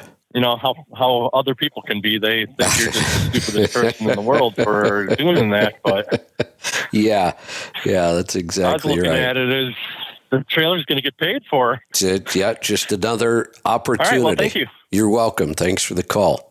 All right, I've got some phone lines open. If you want to jump in, now would be the time. Let's go to Washington. Tom. Welcome. Good morning, Kevin. How are you? Doing good. What's on your mind today? Hello? Okay. So I am going through the CMC course. And I do enjoy or Road Scholar? Road Scholar. Okay, perfect. Road Scholar course. Now, I do have some questions about that. And I've done my SPI, and I'm a creator and an advisor. Okay. Which makes sense to me. Just being who I am and being disabled and ski instructor, rock climber, yada, yada, yada. We've talked a couple of times before. Yeah, and that's a real key. I mean, that's a big deal that you understand those strengths and you start to recognize them in yourself. Because honestly, I've looked at the data they used to put this together. There are thousands of people were tested, and I've been doing it for years. It's right. I've never really seen a case where it was wrong. It's just some people just either don't want to accept the results or they don't think it's them or they don't understand. But It's the reason I use it. There are dozens, probably hundreds of these kind of assessments on the market. I've taken a bunch of them myself. This one, to me, hands down, is the most useful. Well, it's kind of interesting, you know. I've gone through a lot of assessments through therapy, so to say. You know, with with my accident, my closed head injury, and everything else. I've never filled out a form like this that I've done personally. And it does make sense to me, you know. Like I said, I'm a disabled ski instructor, and you know, the only reason I did that was just to get me out and moving. It's not like I meant to do it. It's just, you know, and then designing artificial limbs for the past 30 years, it's just, I did it because it makes sense to me, period. Good. You know, and being, you know, and now driving truck and everything else like that, and wanting and trying to make a decision on whether to become an owner operator myself,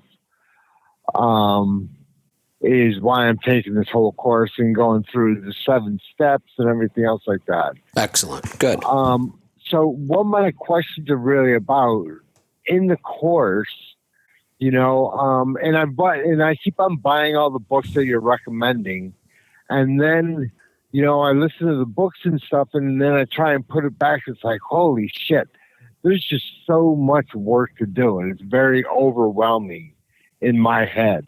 Yeah. But then in the story, you're starting to break down all of those books, and where it's like, okay, now that's making sense because it's taking it to what we do as a living, or what we're doing as our careers. Yeah, and you've picked up on a really important point, and this is why I've always wanted to do some sort of a storyline like this. Just really hasn't been possible.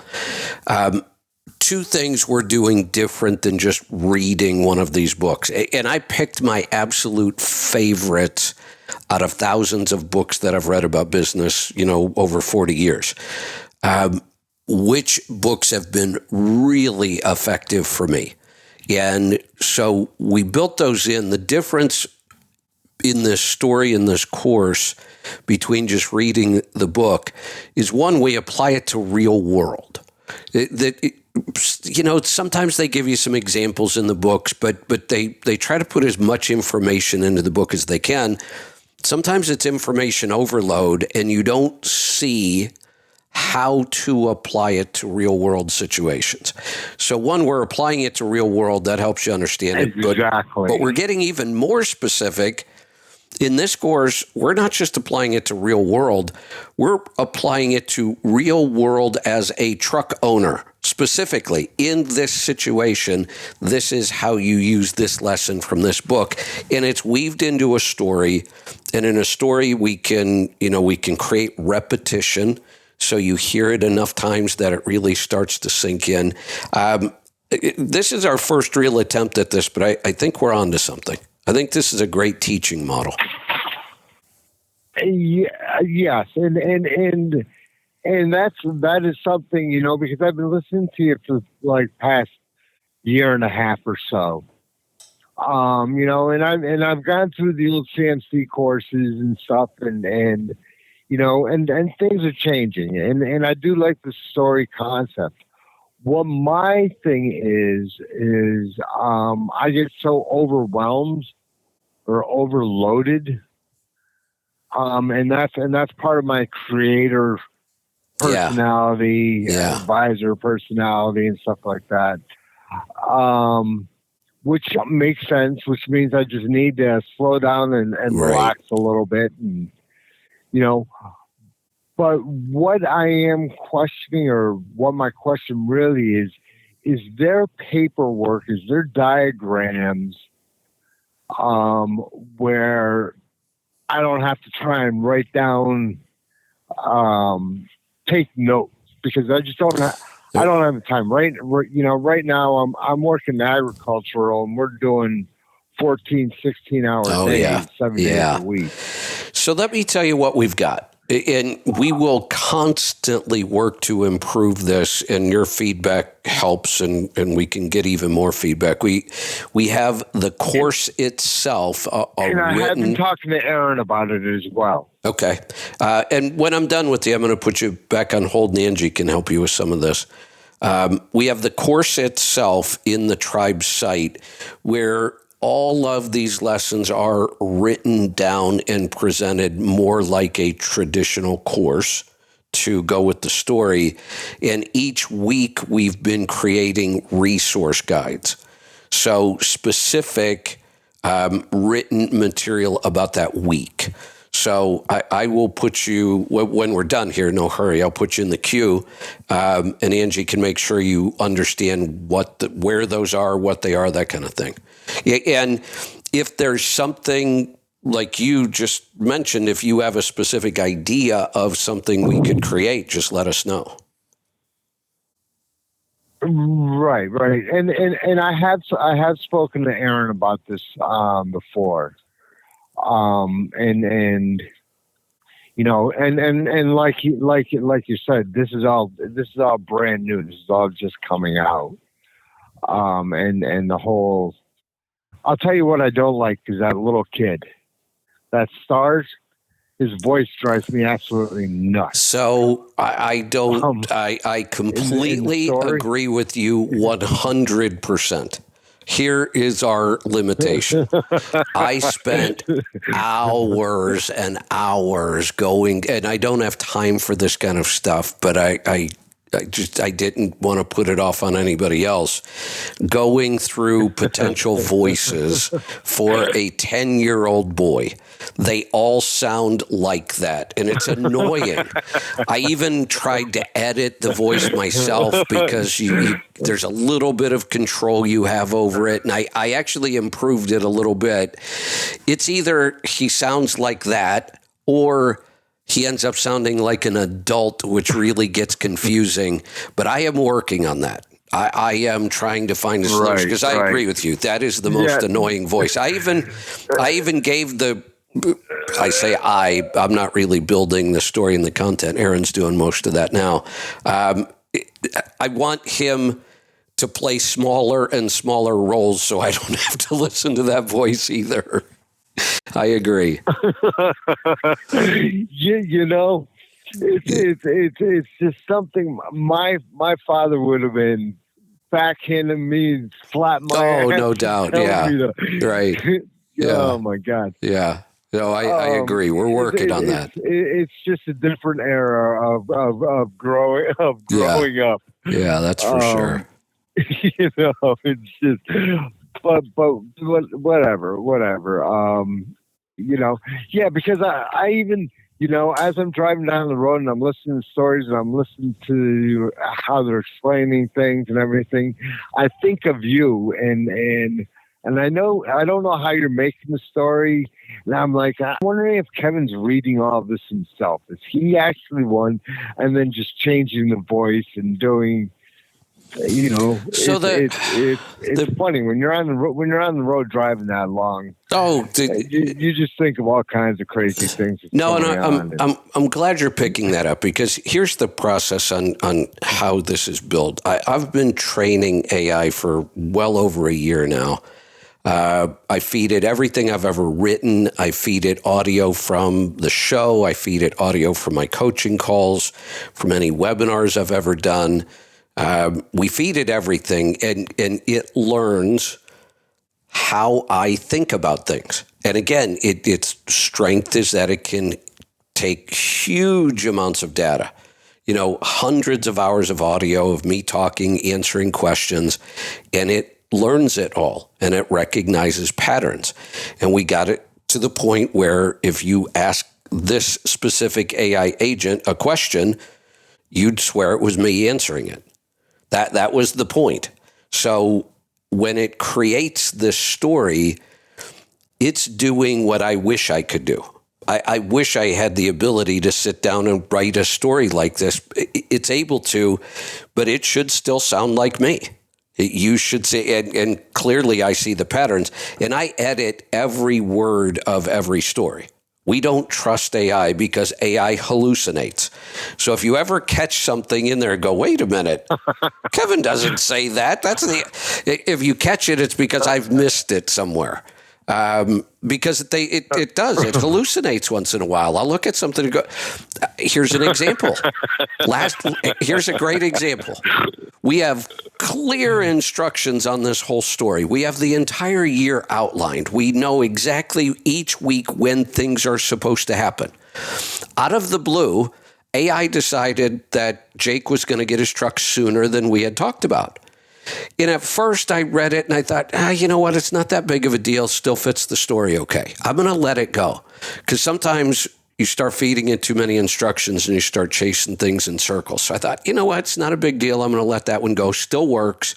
Still realistic.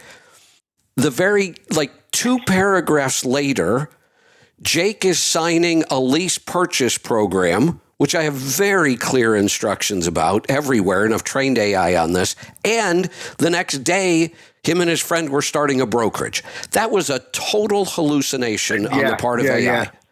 Where did that come from? Yeah. So I've got to... Yeah, he's moving really fast. Yeah. He's moving fast. 2 weeks and now an instructor. Personality. That I'm actually okay with because we wanted to get those storylines in early.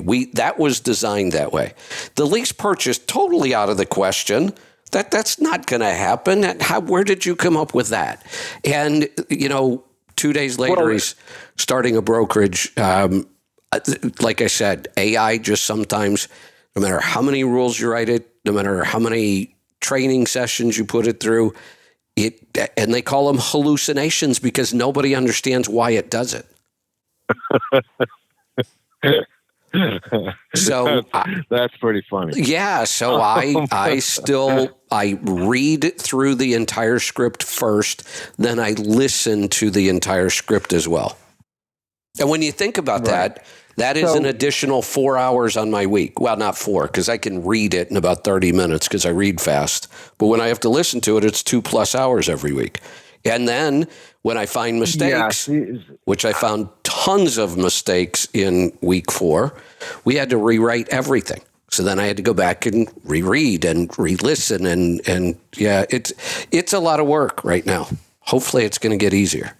Well, week 4 is that'll be out tomorrow, correct? Yeah. Week 4 will be maybe today. Tomorrow. Yeah, for sure tomorrow. I've done my part. It's back to Aaron now. Yeah. It usually comes out on Tuesdays. Yeah, from what I'm noticing. We're trying to get it out somewhat earlier, but what we're running up against every week is we're just right down to the deadline. Tuesday is like our hard day. I feel like we have to have it out on Tuesday because that's kind of the way we've set the schedule. We were hoping to get a little bit ahead and get it out to you earlier, but the process is still fairly labor intensive. Like I said, I was up 2:30 in the morning over the weekend working on it. Proofreading. Right. Yeah, so all the proofreading and listening, what have you, it's got and then Tuesday mid-afternoon is your deadline. Yeah.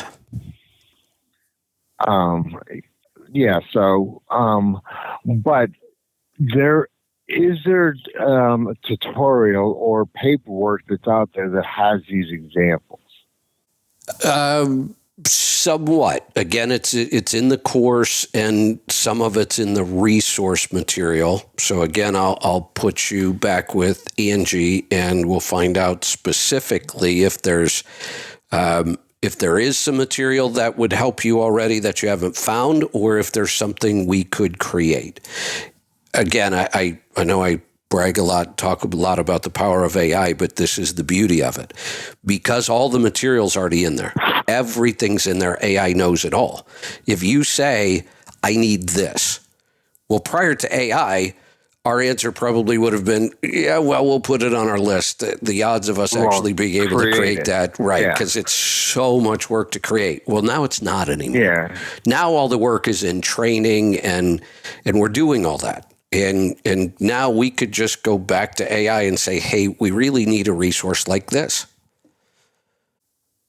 Yeah. So I, and what I've talked to Aaron about, is there tutorial or is there diagrams and stuff like that? So, I'm part of that creator advisor. Yeah, that's right. Mindset. That makes sense. It's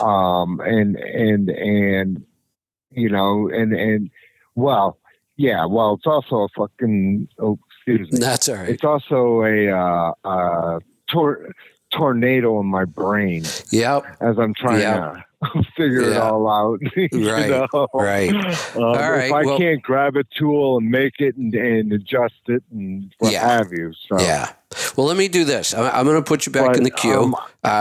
You can give Angie more specifics on what kind of stuff you're looking for.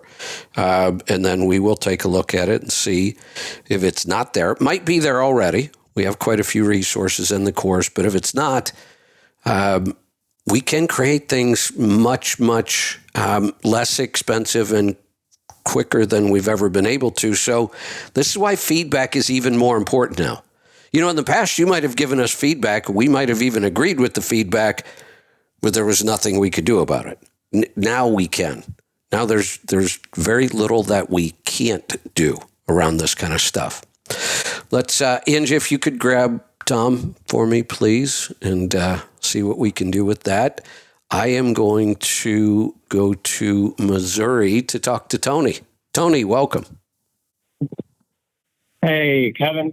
How come you have not said anything about the piano? Oh, Tony. Oh, you had to ask me about that. I've been trying to hide it. I've been trying to ignore it because when I set goals, I hate to fail at them. And I have failed miserably at this. I was so excited about it and I was doing so good back in December. But then I got buried in all of this work and that's a failure on my part. That's why I haven't said anything about it. Yeah, well, that's okay. I just had to ask because that I hadn't heard anything, and I was really, really happy that you had taken that up. So sorry to hear that, but that's a really good decision. I definitely still hate brokers for everybody that's wondering about that, but definitely sorry I couldn't get in time for Brent to say that, but yeah. So I know I'm going out on the limb a little bit on this, and I've already talked to some people in the industry. They completely disagree with me. Maybe it's just that I'm so wrapped up in AI. I've told this story before. I've been watching the whole will the internet replace broker thing since the early 90s when I went to broker school. And the prediction was back then the internet was going to replace freight brokers the way it did stockbrokers, insurance brokers, travel agents, except it never happened in freight. And we know why. It's too complicated. There's too many things the broker has to do for the shipper, not necessarily for the carrier. It's what the broker needs to do for the shipper is the reason brokers still exist, because the internet did not have the ability to do what a freight broker does. That's why shippers still use them. I think somebody now with AI, and there are plenty of companies working on it, may just build that system where the shipper could use it directly. I'm making a prediction that AI is going to at least really shrink that market and maybe even start to replace it. Well, see, now if I was in the program and if I had gotten my authority, under you, I would have a different take on it. But some people don't know this, is that I may be the only listener that actually had my authority 6 years before I even turned on the stuff that had Sirius XM to listen to you. So that's the only reason why I'm probably the only person that says what I say about that. Well, Tony, I didn't grow up in the same school as everyone else did. Yeah. Well, and just to be fair, you may be the one that's really outspoken about it and says it a lot, but there are a lot of people that share that opinion with you. I don't I don't know. I'm starting to come around because, listening to Brett, he's such a fun, nice guy, and actually having some friends that are brokers now, just on the pickleball side, you meet people in sports that happen to be brokers, and you're like, what? So I try to ignore that part of them. But it's just fun how the world is just such a small place. And I can see, their plates in the game. I could use them as a tool, and they need to make a living too. And, shippers need to find freight. I can see that part of it. And also that story you told about how they can actually make the price or the rate higher when there's a broker involved. I do remember you saying that. But just wanted to let you know that, no, I'm not gone. If you want to say that you fired me and that, I just wanted to have my own thought process, and that didn't work well. No, I didn't leave. I just had my own thought process, and I have a chemistry degree. I have to trust my own instincts. Well, of course. I don't take orders well, but well, just to be clear, no, I'm not gone because of that. Just to be clear, I never fired you from the show, just the coaching program, and only I completely said it was my failure, not yours. I just didn't think I was able to bring any more value to you. Just so everyone knows, you did not fire me from the coaching program. Just so that everyone knows. It just didn't work out. Well, we can go with that. We can go. Nobody likes to be fired. Yeah. Well, no, I know. But no, I'm not gone. And I've been canceled, which is worse than being fired. And you're right. I didn't like it at all.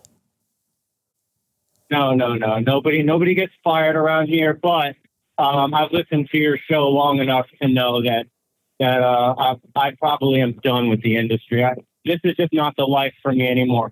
Me and my fiance took second in the 4.5 pickleball tournament in Dallas on Sunday, which is getting pretty high up there. I need to be on the court. I need to be coaching. I need to be doing something with that. And there you go. I don't know, just doing something else. If there was a way to keep my authority, like if some shipper gets brains and says, hey, you have a truck, can you haul this insurance from Dallas to Florida every week and not have to pay $2,000 a month to keep my authority? That'd be great, but I don't know. Got it. And I'll let you talk about that and get on to the next. Make room for Paul. Good talking to you, Kevin. All right. Good to hear from you. Thanks for calling. Let's go to Ohio. Herschel, good morning. Morning, Kev. What is on your mind today? Well, I have a question for you about that standpoint, or what the hell is it called? Something 2.0. What's it called? Standout. Not standpoint. Yeah, standout. Jesus mercy. I am not giving up. I'm still trying. I am getting a little better with the dizzy and the vertigo and all that crap, but it is nowhere near gone. Good. Well, so much so that I'm beginning to think I might have to get out of the truck completely. So here's one of the things we can do here soon, I hope. I am looking for lab rats, and you are a perfect case. I am building the AI app for two reasons. One, because our current process is extremely labor intensive. When I have somebody in coaching, it involves at least 4 of us in the company, and sometimes 5 for every case. And we're all spending way more time than what we should be. So I'm building the process to kind of streamline that, because I'm about maxed out on coaching. We raised the price because we had to, and I'm still back to being just about maxed out. That's because of not having, and our process isn't horrible. It's just that there is a lot to coaching somebody on some of these cases. They're really complicated. There's a lot going on. So that's the second reason I'm building it. One, to streamline it so I can handle more people and focus on what I like doing best, which is talking to the person. We're never turning this over to AI. We may offer some simple tools so AI can kind of give you an idea where you are health-wise, something like that. But the coaching, that's my strength. That's the part I like. That's my influencer part. I think I can help people a lot. I want to create a tool that could solve the problems that humans haven't been able to. And it's not just me. I think I'm pretty good at this, but when I would hit a roadblock, I would hand people off to somebody else, like Dr. Wolfson or somebody who has, more medical background or a bigger team. And sometimes they can't solve these.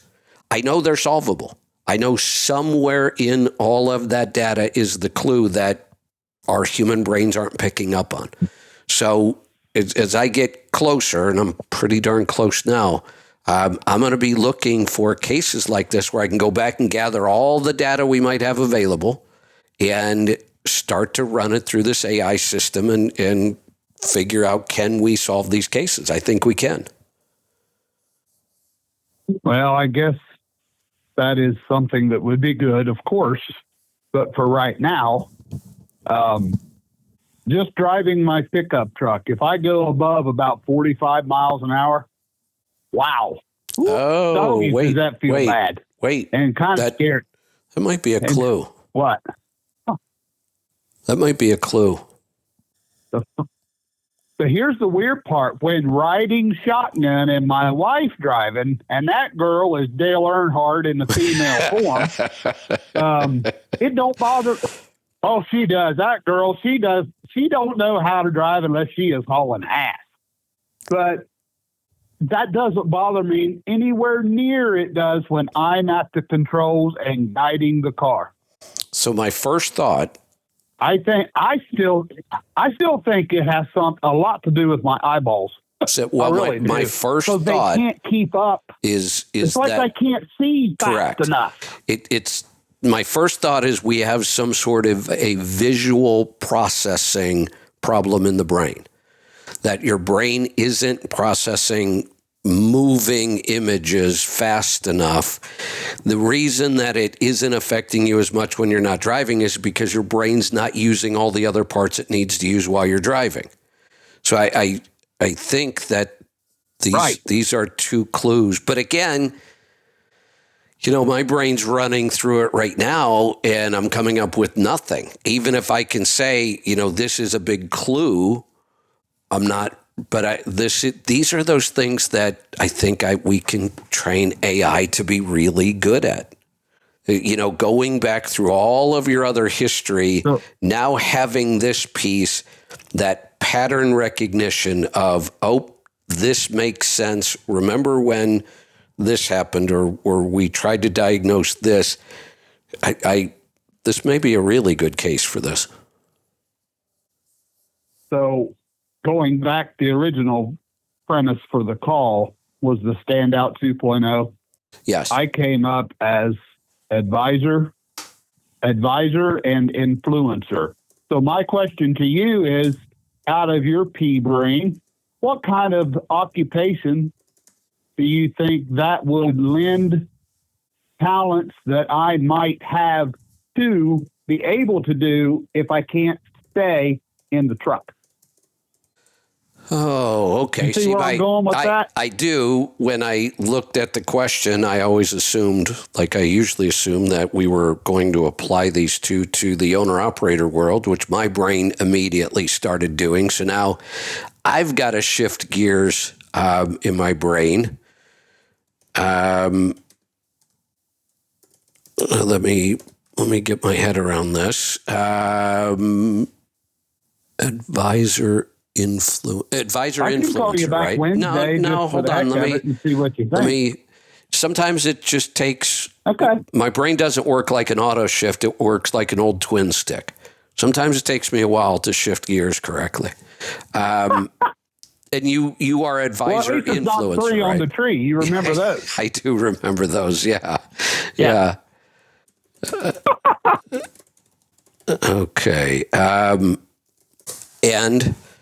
I'm going to ask my research agent as well. Now, about 40% of the audience has no idea what 3 on the tree is. My audience is pretty old, but you're probably right. So we had we basically kind of had 2 manual transmissions when you and I were growing up. We had a 4 on the floor and a 3 in the tree. That's kind of why we had those terms. One, the shifter went through the floor and was next to you on the right side where most shifters still are today. But there was several 3-speed transmissions that the gear shifter was up on the steering column. Boy, I haven't seen one of those in a long time. With Armstrong steering. Thank God we don't have that anymore. My first truck didn't have power steering. Yeah, me neither. Yeah, that was... Good thing to have a 22-inch steering wheel back then. Yeah, and I had a chance to experience this in the coach, which has a lot of weight on the front axle. I've got to run almost what are darn near considered wide singles on the front. I've got to run those really heavy-duty steer tires on the front because there's so much weight on that axle. And there is a power steering line that runs from the back right side of the engine all the way back to the back right side of the engine, like right at the bumper. And it goes all the way up to the left front side of the coach where the steering column is. It was 45 plus feet, and I blew that line. And without power steering, you could get 10 people and you would not be able to turn the steering wheel on this thing. Yeah, a non-power steering that never had it is 100 times easier than one that did that loses it. Yeah, exactly. Yeah, the system, when it's not designed to operate without power steering, forget it. It is a completely necessary system. You're not going to drive this thing without power steering. Now, you might do okay at 65 miles an hour going down the interstate, but you're not going to turn it around a corner. As long as you're on an interstate in Kansas, not in West Virginia.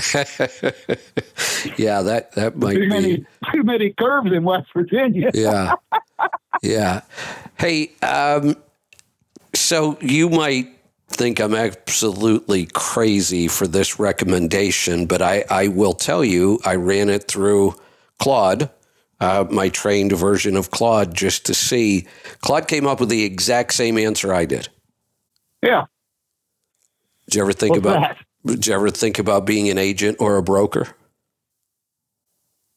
Never thought about it, but I was in sales for many, many years. So that kind of fits in a way from what I've done in the past. Your strengths really fit that role well. The combination of the two really fit that role well. Well, now I got to talk to Brent and be an at-home do-it-from-here agent, damn it. Yeah, one of the possibilities on the agent side, so for people who don't understand, when we use the term broker, we use it loosely like we do a lot of terms. Technically, that word only refers to the person or entity that has the broker authority.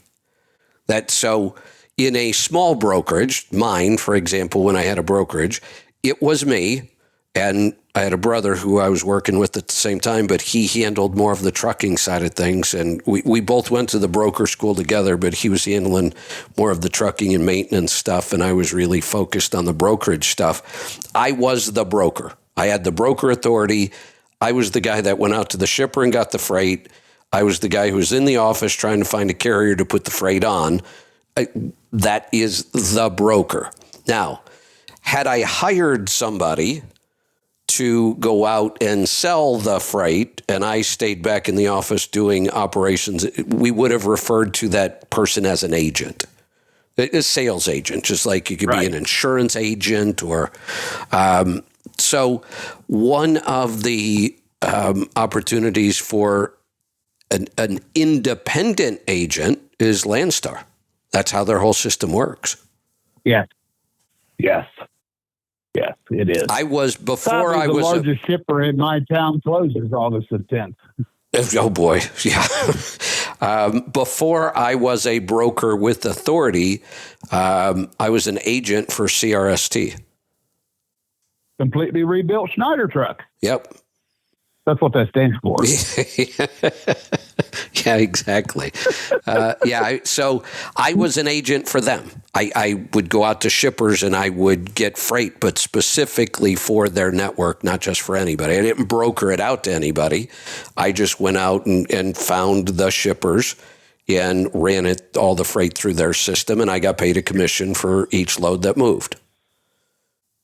Interesting. I'll look around and see what's out there for that. Yeah, the job is the same, except you're still independent. I mean, there are also big fleets that have employee sales agents. You would be an employee of a company going out and selling freight for them. That never appealed to me at all. Being an agent was a quick way to kind of get into the broker world while I was getting broker authority and bonds and all that other stuff you needed. So I only worked as an agent for about 3 months. And then I just started, once I got my authority, I started brokering my own freight. Interesting. All right, Kevin. Now, the second one that came up, I wouldn't have thought of this one because this one doesn't appeal to me at all, but it may to you. Claude says safety manager consultant because you'd be good at identifying safety issues and then influencing behavior change around those. Well, I actually have put my toe in that water a few times and tried to get to that point. But sadly, you have to realize the way the motor carrier thinks about driver / contractor / owner operator, and we could go on and on with all the slashes. Yeah. Motor carriers do not like truck drivers, period. They just don't. That's a good point. They hate us. Yeah, that's a good point. They hate us, and for whatever reason, the mindset, every time I'll steal Joel's phrase, every time I've tried this, I bump up against this, as Joel says, every time. As a driver, they don't want to give you a chance because they feel that you'll just find your buddy truck drivers and give them all the good stuff, and you'll let the guys you don't like sit. I said, well, then, all right. And I told one company this when I was trying to get that position, and the position was open. I said, okay, I'll make you a deal. I said, all right, what's that? I said, you give me the position. You show me how to operate your system because I don't care who you hire. It doesn't matter. Nobody is going to know the data system that you use. Correct. They're just not. Right. You got to teach everybody. Right. So you show me how to operate what you use and give me 6 months. Well, what's going to happen in 6 months? I said, well, in 6 months, you keep track of who I give what to, because I've tried for dispatch or safety, either one. And if I'm way off, just tell me, I'll leave. Here's what and they won't even entertain it. Won't even entertain it. Completely, I agree with their thought process that is what happens. I disagree with their conclusion. That's how business works. That's why we talk about relationships all the time. That's the point of relationships. You're going to give it to your buddies. Yeah, you can call them my buddies. I'm going to give it to the people that I know will get the job done the way we need it to get done. You are going to call the guy or the girl, whoever it is, to take care of what needs done. Absolutely. That will say, that's the whole point. Point A, where's point B? What time does it need to be done? They'll say yes or no, and that's the end of it. You don't even have to think about it. They're just going to do it. That's how business gets done. It's going to call you 37. Yes, and you're not going to give it to the one that calls you 37 times because I got a hangnail. I dropped my root beer in the parking lot. Can I get detention? You're not going to do that. That's the way it works. I'm also not going to give it to the person who never calls me but never gets the job done correctly. Exactly.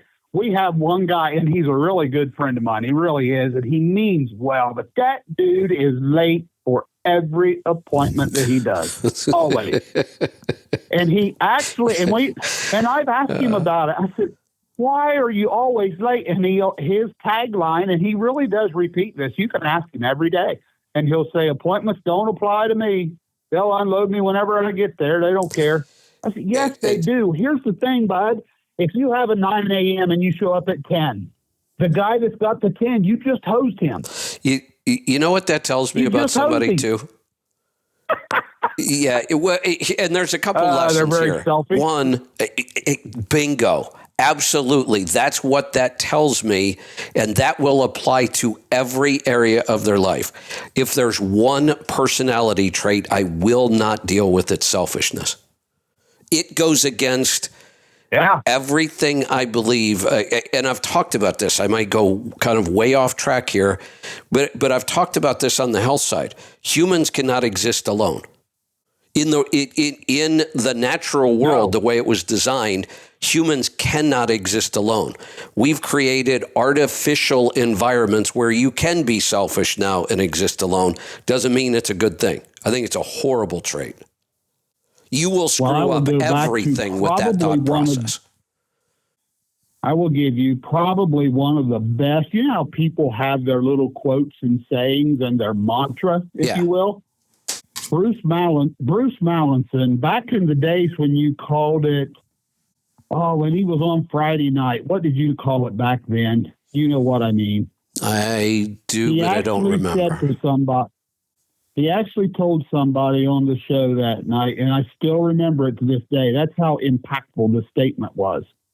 We can all get through life a little easier if we just help each other. I can hear Bruce saying that. That is so right. Yeah, I can hear Bruce saying that. He nailed that. Yeah, he nailed it. Trends in technology or something you called it back then?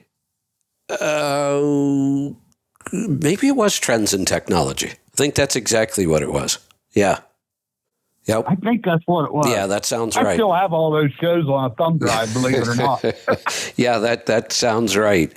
One of the reasons that show went away, the original concept of the show was me doing what I do as a pioneer, finding the new cutting edge stuff, products, everything I could find, then using my influencer side, bring these things on the air. And we tried to make it very, very clear, but we failed. Just because I brought this company on this show or this product is not an endorsement of the product. It is something I'm interested in and researching, and we had some horrible duds, stuff that looks good. And I thought I can kill two birds with one stone. I can do all the research and the background and the testing and be getting feedback from people on the show.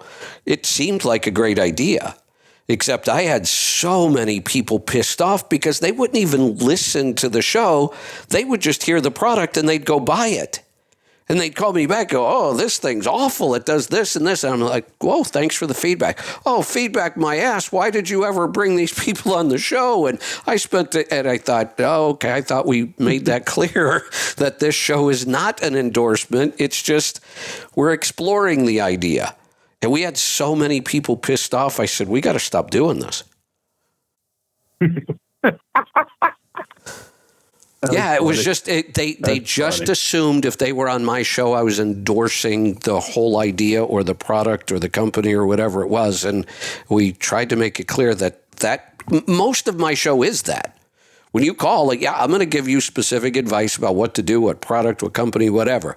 That show was supposed to be different, but we couldn't quite get that across to people. Wow. So all right, think about the broker agent thing. And if I get my AI to the point where we can test some of these really tough health cases, I'm going to reach out to you. And so if you can, think about gathering any information you've had over the years, testing, changes, whatever. And we may use you as a lab rat. You need to make a change in your schedule. Which changes that? On Thursday, on Thursday, you got to start at 10. So you got 3 hours for all the boys on Thursday, what was Friday, because 2 hours it's like we get a good start. It's like, damn it, we got to stop. That my schedule, there's just not enough days or hours in a day in the week. Or the problem with that is I have coaching at noon on Thursdays. Well, you got to start an hour earlier. Yeah. See, coaching and Road Scholar, they take up a lot of my time. But that was kind of the natural progression. You know, I love the shows, and I wish I had more time for them. But the Road Scholar and the coaching allow me to go much, much deeper, which I really enjoy. True, but at some point, and this is constructive criticism, if you will, at some point, you kind of got to remember what got you to the next progression, which was the regular show. Which if you take too much away, and I'm sure you've seen it on the Tribe. That's the balance I'm trying to find. And it really just comes down to time. I would do more. You know, Fridays, I know people are very, very unhappy that I don't do a show on Friday. I've seen the feedback. Look, I am completely flattered by that, too. I don't take this as criticism. I take it as we really like your show and we don't want to miss a day of it. I think that's incredible. But I still don't get many things done because Friday, most Fridays not a day off for me. It's just a day off the show. This past Friday, at 8 o'clock, I was doing what I'm doing most days, except I was doing it on somebody else's show. NASTC is putting together a roundtable of people to help work on the freight fraud issue because it just seems to be getting worse. And it looks like every Friday for a while, probably between now and the NASTC conference in October, we get together on this roundtable with NASTC, and it's recorded and it's a podcast, and we're going to be talking about trying to solve the freight fraud issue. So that takes up several hours of my Friday mornings. I almost always have some sort of a Zoom meeting scheduled on Fridays because it's the only day I have time. So I get it. I got to find that. And I think I've done the best I can with the hours I have available and all the projects and the shows. And now let me run this by you because I know what's going to happen. I'm going to implement an idea that will alleviate this sum, and people will lose their mind over it. Here's one of the ideas. What do you think if Pittsburgh Power does their own show without me? That would be fine, but the pushback you're going to get is, okay, then now, Kevin, you could do a 3-hour TTE on Tuesday, and Pittsburgh Power can do theirs at a different time than you, and then you just gain. So that's the pushback you're going to get. You know that. Exactly. So here's the thing. I need to create more time somewhere for everything, for other projects, for more showtime. So I can look at all the shows that I currently do. And in reality, obviously Pittsburgh Power, that show, the Power Hour, they do 90% of the heavy lifting on that show. I'm there to push buttons and add some color commentary. Yeah. And there are some topics I'm pretty good at, oil analysis and some other things. And I'm good at overall troubleshooting, so I can add some things. But they could do that show without me. Or what if it's, a 2-hour show and I do an hour with them? I'm looking at all the possibilities. Then I look at Friday's show. You get Joel and Henry and John Bickner and Yun Su, and Steve Crone jumps in once in a while when he's got time. Cole has been a great addition to the show when he has time. I don't know that I would be missed on that show. Why couldn't they do that show without me? Well, they could.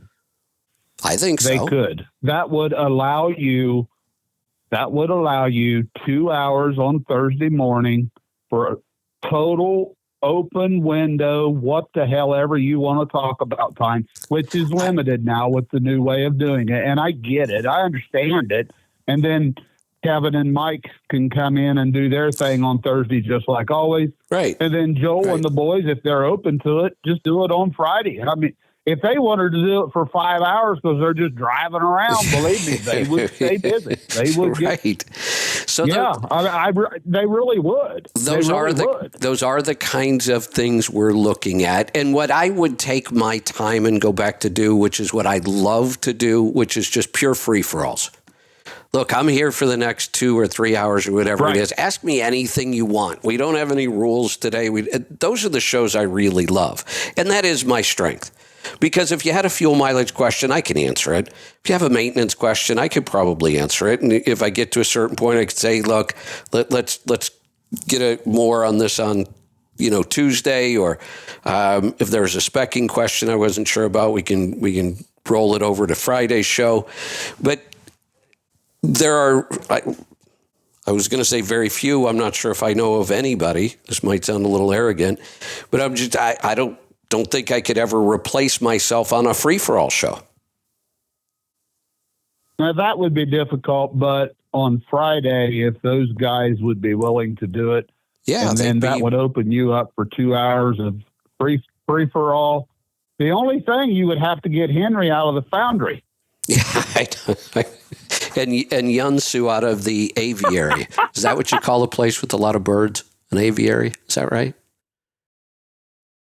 I would just call it in the woods, because there's a lot of birds in the woods. But yeah, I don't know. Yeah, he was the one with all the birds. I don't know birds that big. I'm from Southern Ohio. Yes, he was. Yeah. So we're working on that. Part of the challenge is the technology challenge itself, and that's on my project list now that I have the ability to do some things I couldn't do before. I think I can build a system where Pittsburgh Power would be able to do the show on their own. Joel and the guys could do their show, and it doesn't mean I'd never be on, but I wouldn't be committed to being on those shows 2 to 3 hours every week, where it takes up a lot of my time, and that's what it comes down to. There's only so much time. I can only spread it around so many ways.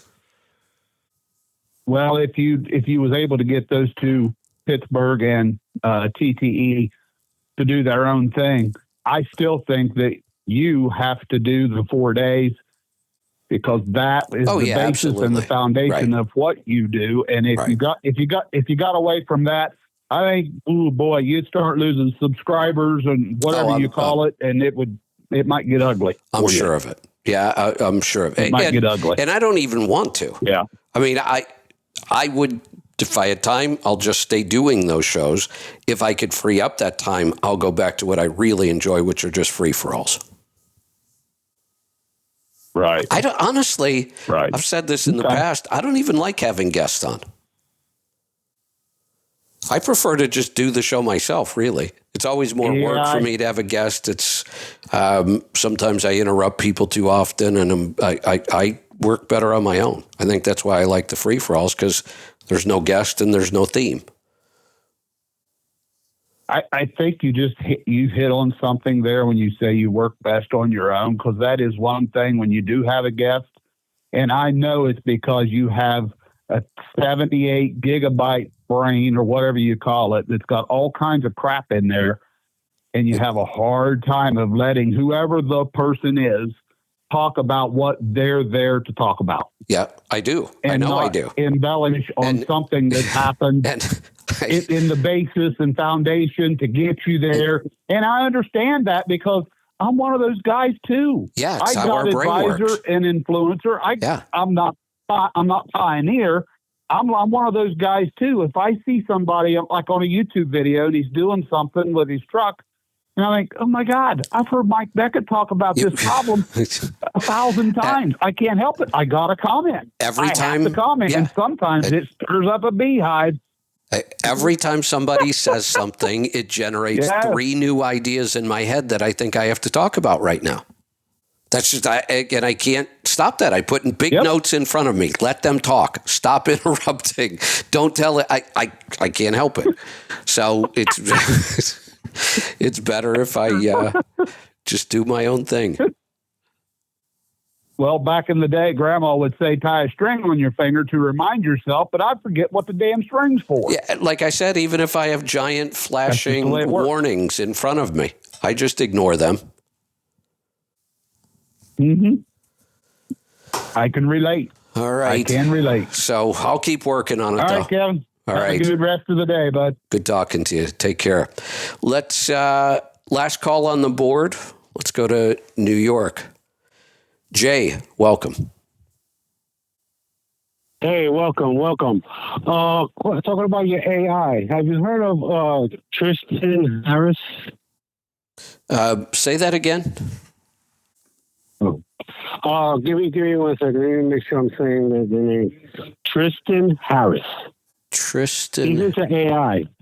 He was on He was on Bill Maher this Friday. You know, the very 5 minutes, the first guest. And he was like talking like what you was talking about last month. You know, how AI, how sometimes, you know, it'll lie to you. But he was taking it a step further. And it's almost human because the AI, the programs, when you would tell it that you're going to replace it with something better, it would do everything it could to preserve itself. Oh, I don't doubt it. I have noticed really strange behaviors from AI, and I've talked about a couple of them. One of them, I tell people all the time, be very, very careful of this. AI will, all of them, every single one I've tested, which is almost all of them, they will blow smoke up your ass all day long. You can give it the craziest idea you could ever think of, and it will come back and tell you it's the most brilliant idea in the world. Let's start working on it. It does it every time.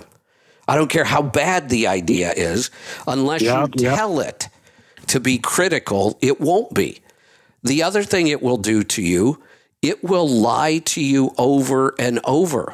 When you're trying to use it for problem solving, especially in coding, I'll say, look, here's what I was trying to do. Here's the error message.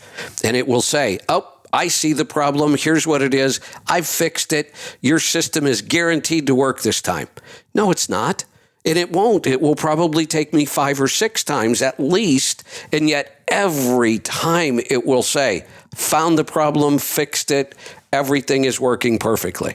I can have it run through 82 different tests to make sure things are running perfectly. And yet they're not.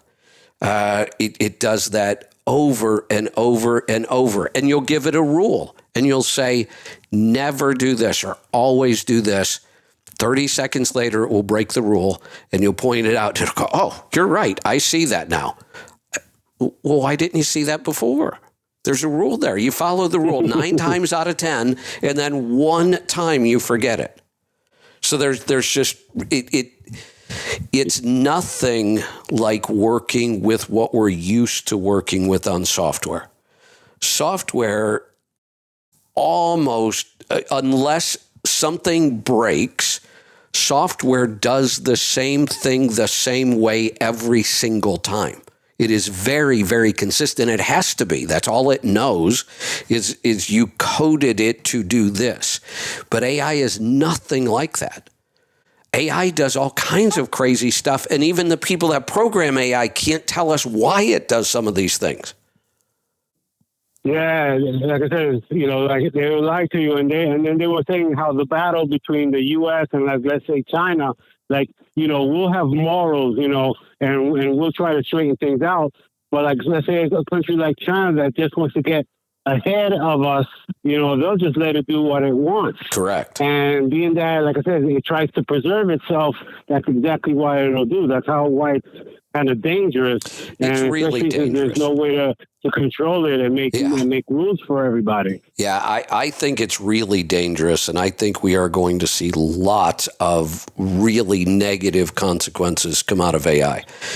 In so many ways, it's hard to describe. We're going to see negative consequences because people will, but they already do, abuse AI. Abuse it. Yeah, and they'll use it with really bad intentions. It's a powerful tool, but it's a powerful tool that could be used either way. That's one issue. The other issue is we can't necessarily control the technology itself, and that's what I mean. It hallucinates, and we don't know why. And if we can't figure out why it does something, we can't stop it from continuing to do it. So you can't trust it. You have to constantly verify and check and double check. And it's getting, here's something else that we're seeing. I'm seeing people who, are some of the original founders of AI, and they are shocked at how fast it's improving. They didn't see this coming, right? Well, if they didn't see it coming, that's really scary. Yeah, and then I started. Yeah, like I said, the first 5 minutes, like I said, he really got into it, just like he said, and how everything was just going way too fast. How, like I said, one can abuse it for the other just to get ahead. Right. Well, thanks a lot, man. You take care of yourself. Be well. Be safe. Good talking to you. Thanks. Let's go to Missouri. John, good morning. Yeah, not in Iowa anymore. I lost my position in Iowa, so there you go. I get to go truck around the Midwest again. Anyhow, hey, is the NASTC conference down there in Nashville? Yes. Yeah. So it looks like here's what's going to happen. I think we finally got this together. I think I've turned it over to my team, and I think David's turned it over to his team. It looks like the NASTC conference is Thursday, Friday, and Saturday in downtown Nashville, the way it's always been. Wednesday, I believe we will be doing a one-day, we're going to call it a CMC, at NASTC headquarters out in Hendersonville. Cool. Because my comment was going to be, do you ever heard of Sean Ryan? He has a podcast and video podcast and audio podcast. Did he used to have a radio show, traditional radio show? No, he's an ex-Navy SEAL, if I remember correctly. Ryan, the name sounds really familiar. He's got an extremely popular. He talks to everybody about anything. Okay, kind of technology like people, medical people, military. Yeah, he's like the new Joe Rogan. Got it. I think if you were on his show, you guys would talk for hours, and you'd have to shut the internet down. Because he gets some guys on there and get your message out to people that have no clue who you are. And you may find a completely new fan base or whatever it's called. Yeah. And I just thought I'd throw it out there because his interviews are great. He listens to you, let you tell your story, ask you, just pick your brain. Yeah, I love talking to people like that. You learn so much from his shows. Yeah, I absolutely love talking to people like that. One of the things I hesitate now, it's not that we don't want to grow our audience. We do. We always need to. Part of my problem, though, the bigger the audience, the more time everything takes. So we're kind of in that. We're kind of in that phase right now where we're more focused on building better tools and content for our current tribe than trying to expand the tribe. So, right. And I get invitations, pretty regularly to come on other shows or recommendations like this where we might reach out to somebody and get on a show. The problem now is it just multiplies all of my current challenges. Not enough time. And trying to squeeze in one more show, one more invitation, or two a week, or whatever it would be. But then it generates even more work for us. And right now we've kind of just got to keep our head down and finish some of these big projects. But I would love, I've listened to people like that, and I find them fascinating, and I love talking to people like that. I was thinking Joe Rogan too, because it's just that you may have that topic you want to talk about, but then you're just everywhere, and it's just a really good interview. Yeah, I would love that. And I will say this, In my opinion, anyway, I don't know what anybody else thinks. I make a far better guest than I do an interviewer. Mm-hmm. I understand. Because I'm not just saying this rudely. You like to talk. Yeah, I do. Right. You know, somebody asks you questions and then you talk. I'm kind of the same way. I don't talk until I'm really spoke to.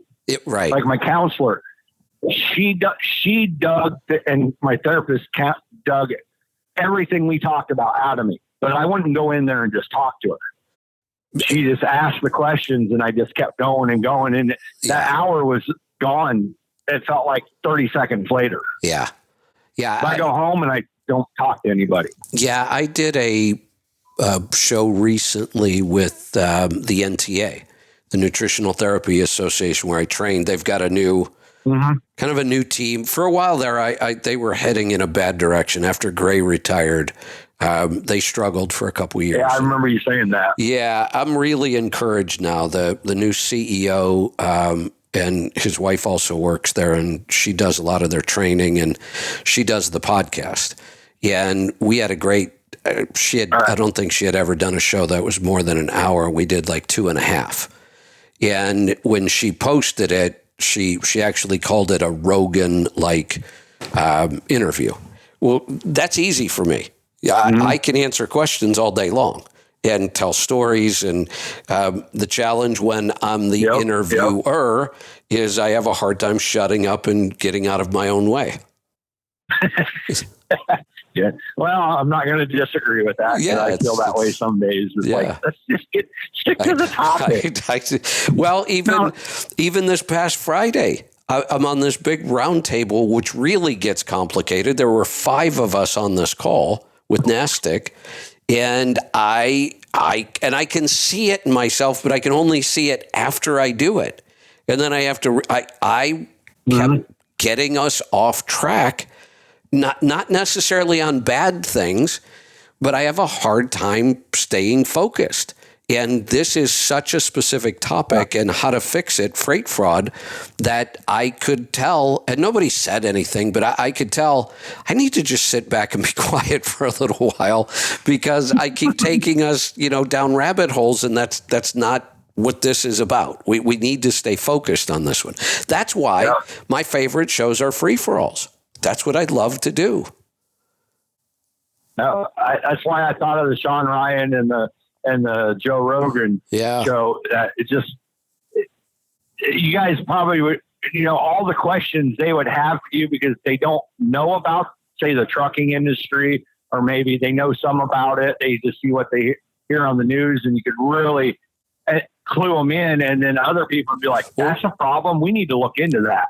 We went through a stretch there, and I'm saying this somewhat facetiously, because I'm sure Joe Rogan has no idea who I am. I could have swore that he was listening to my show and bringing on every guest that I did. Because there was a period, both him and Tucker, both of them. And I'm sure neither one of them know who I am. Well, I met Tucker once, but... And Sean Ryan was bringing on some of the same people, too, because I think Sean Ryan was the first one that got the Elon interview. And yeah. I remember he interviewed Trump. He interviewed Trump also. Yeah. Yeah. Well, I haven't got to that level yet, but Casey Means was on my show pretty early, and then she did the rounds. Dr. Mary Talley Bowden. I mean, there were several that for a while there, it was like they would be on my show, and then over the next 2 or 3 months, they would hit all the really big shows. Yep. I've come across a lot of different people with some great information from watching or listening to those. Yeah, what else do I got to do all day when I'm driving? Yeah, and it's really pretty easy to explain. I'm always out there looking for really kind of cutting edge, interesting people doing new stuff. It's what I look for, and sometimes I tend to find them early. And they're doing such good things, and their content is so good, it's just natural that they're going to end up on all the big shows. Sometimes I just find them early. Oh, yeah. And that's always good, too. Yeah. Because then you got them, and then, once they hit those larger platforms, they kind of become unavailable because everybody wants them then. Oh, I said many times, had I not gotten Casey Means on when I had her on, I probably never would have gotten her on. She got so popular.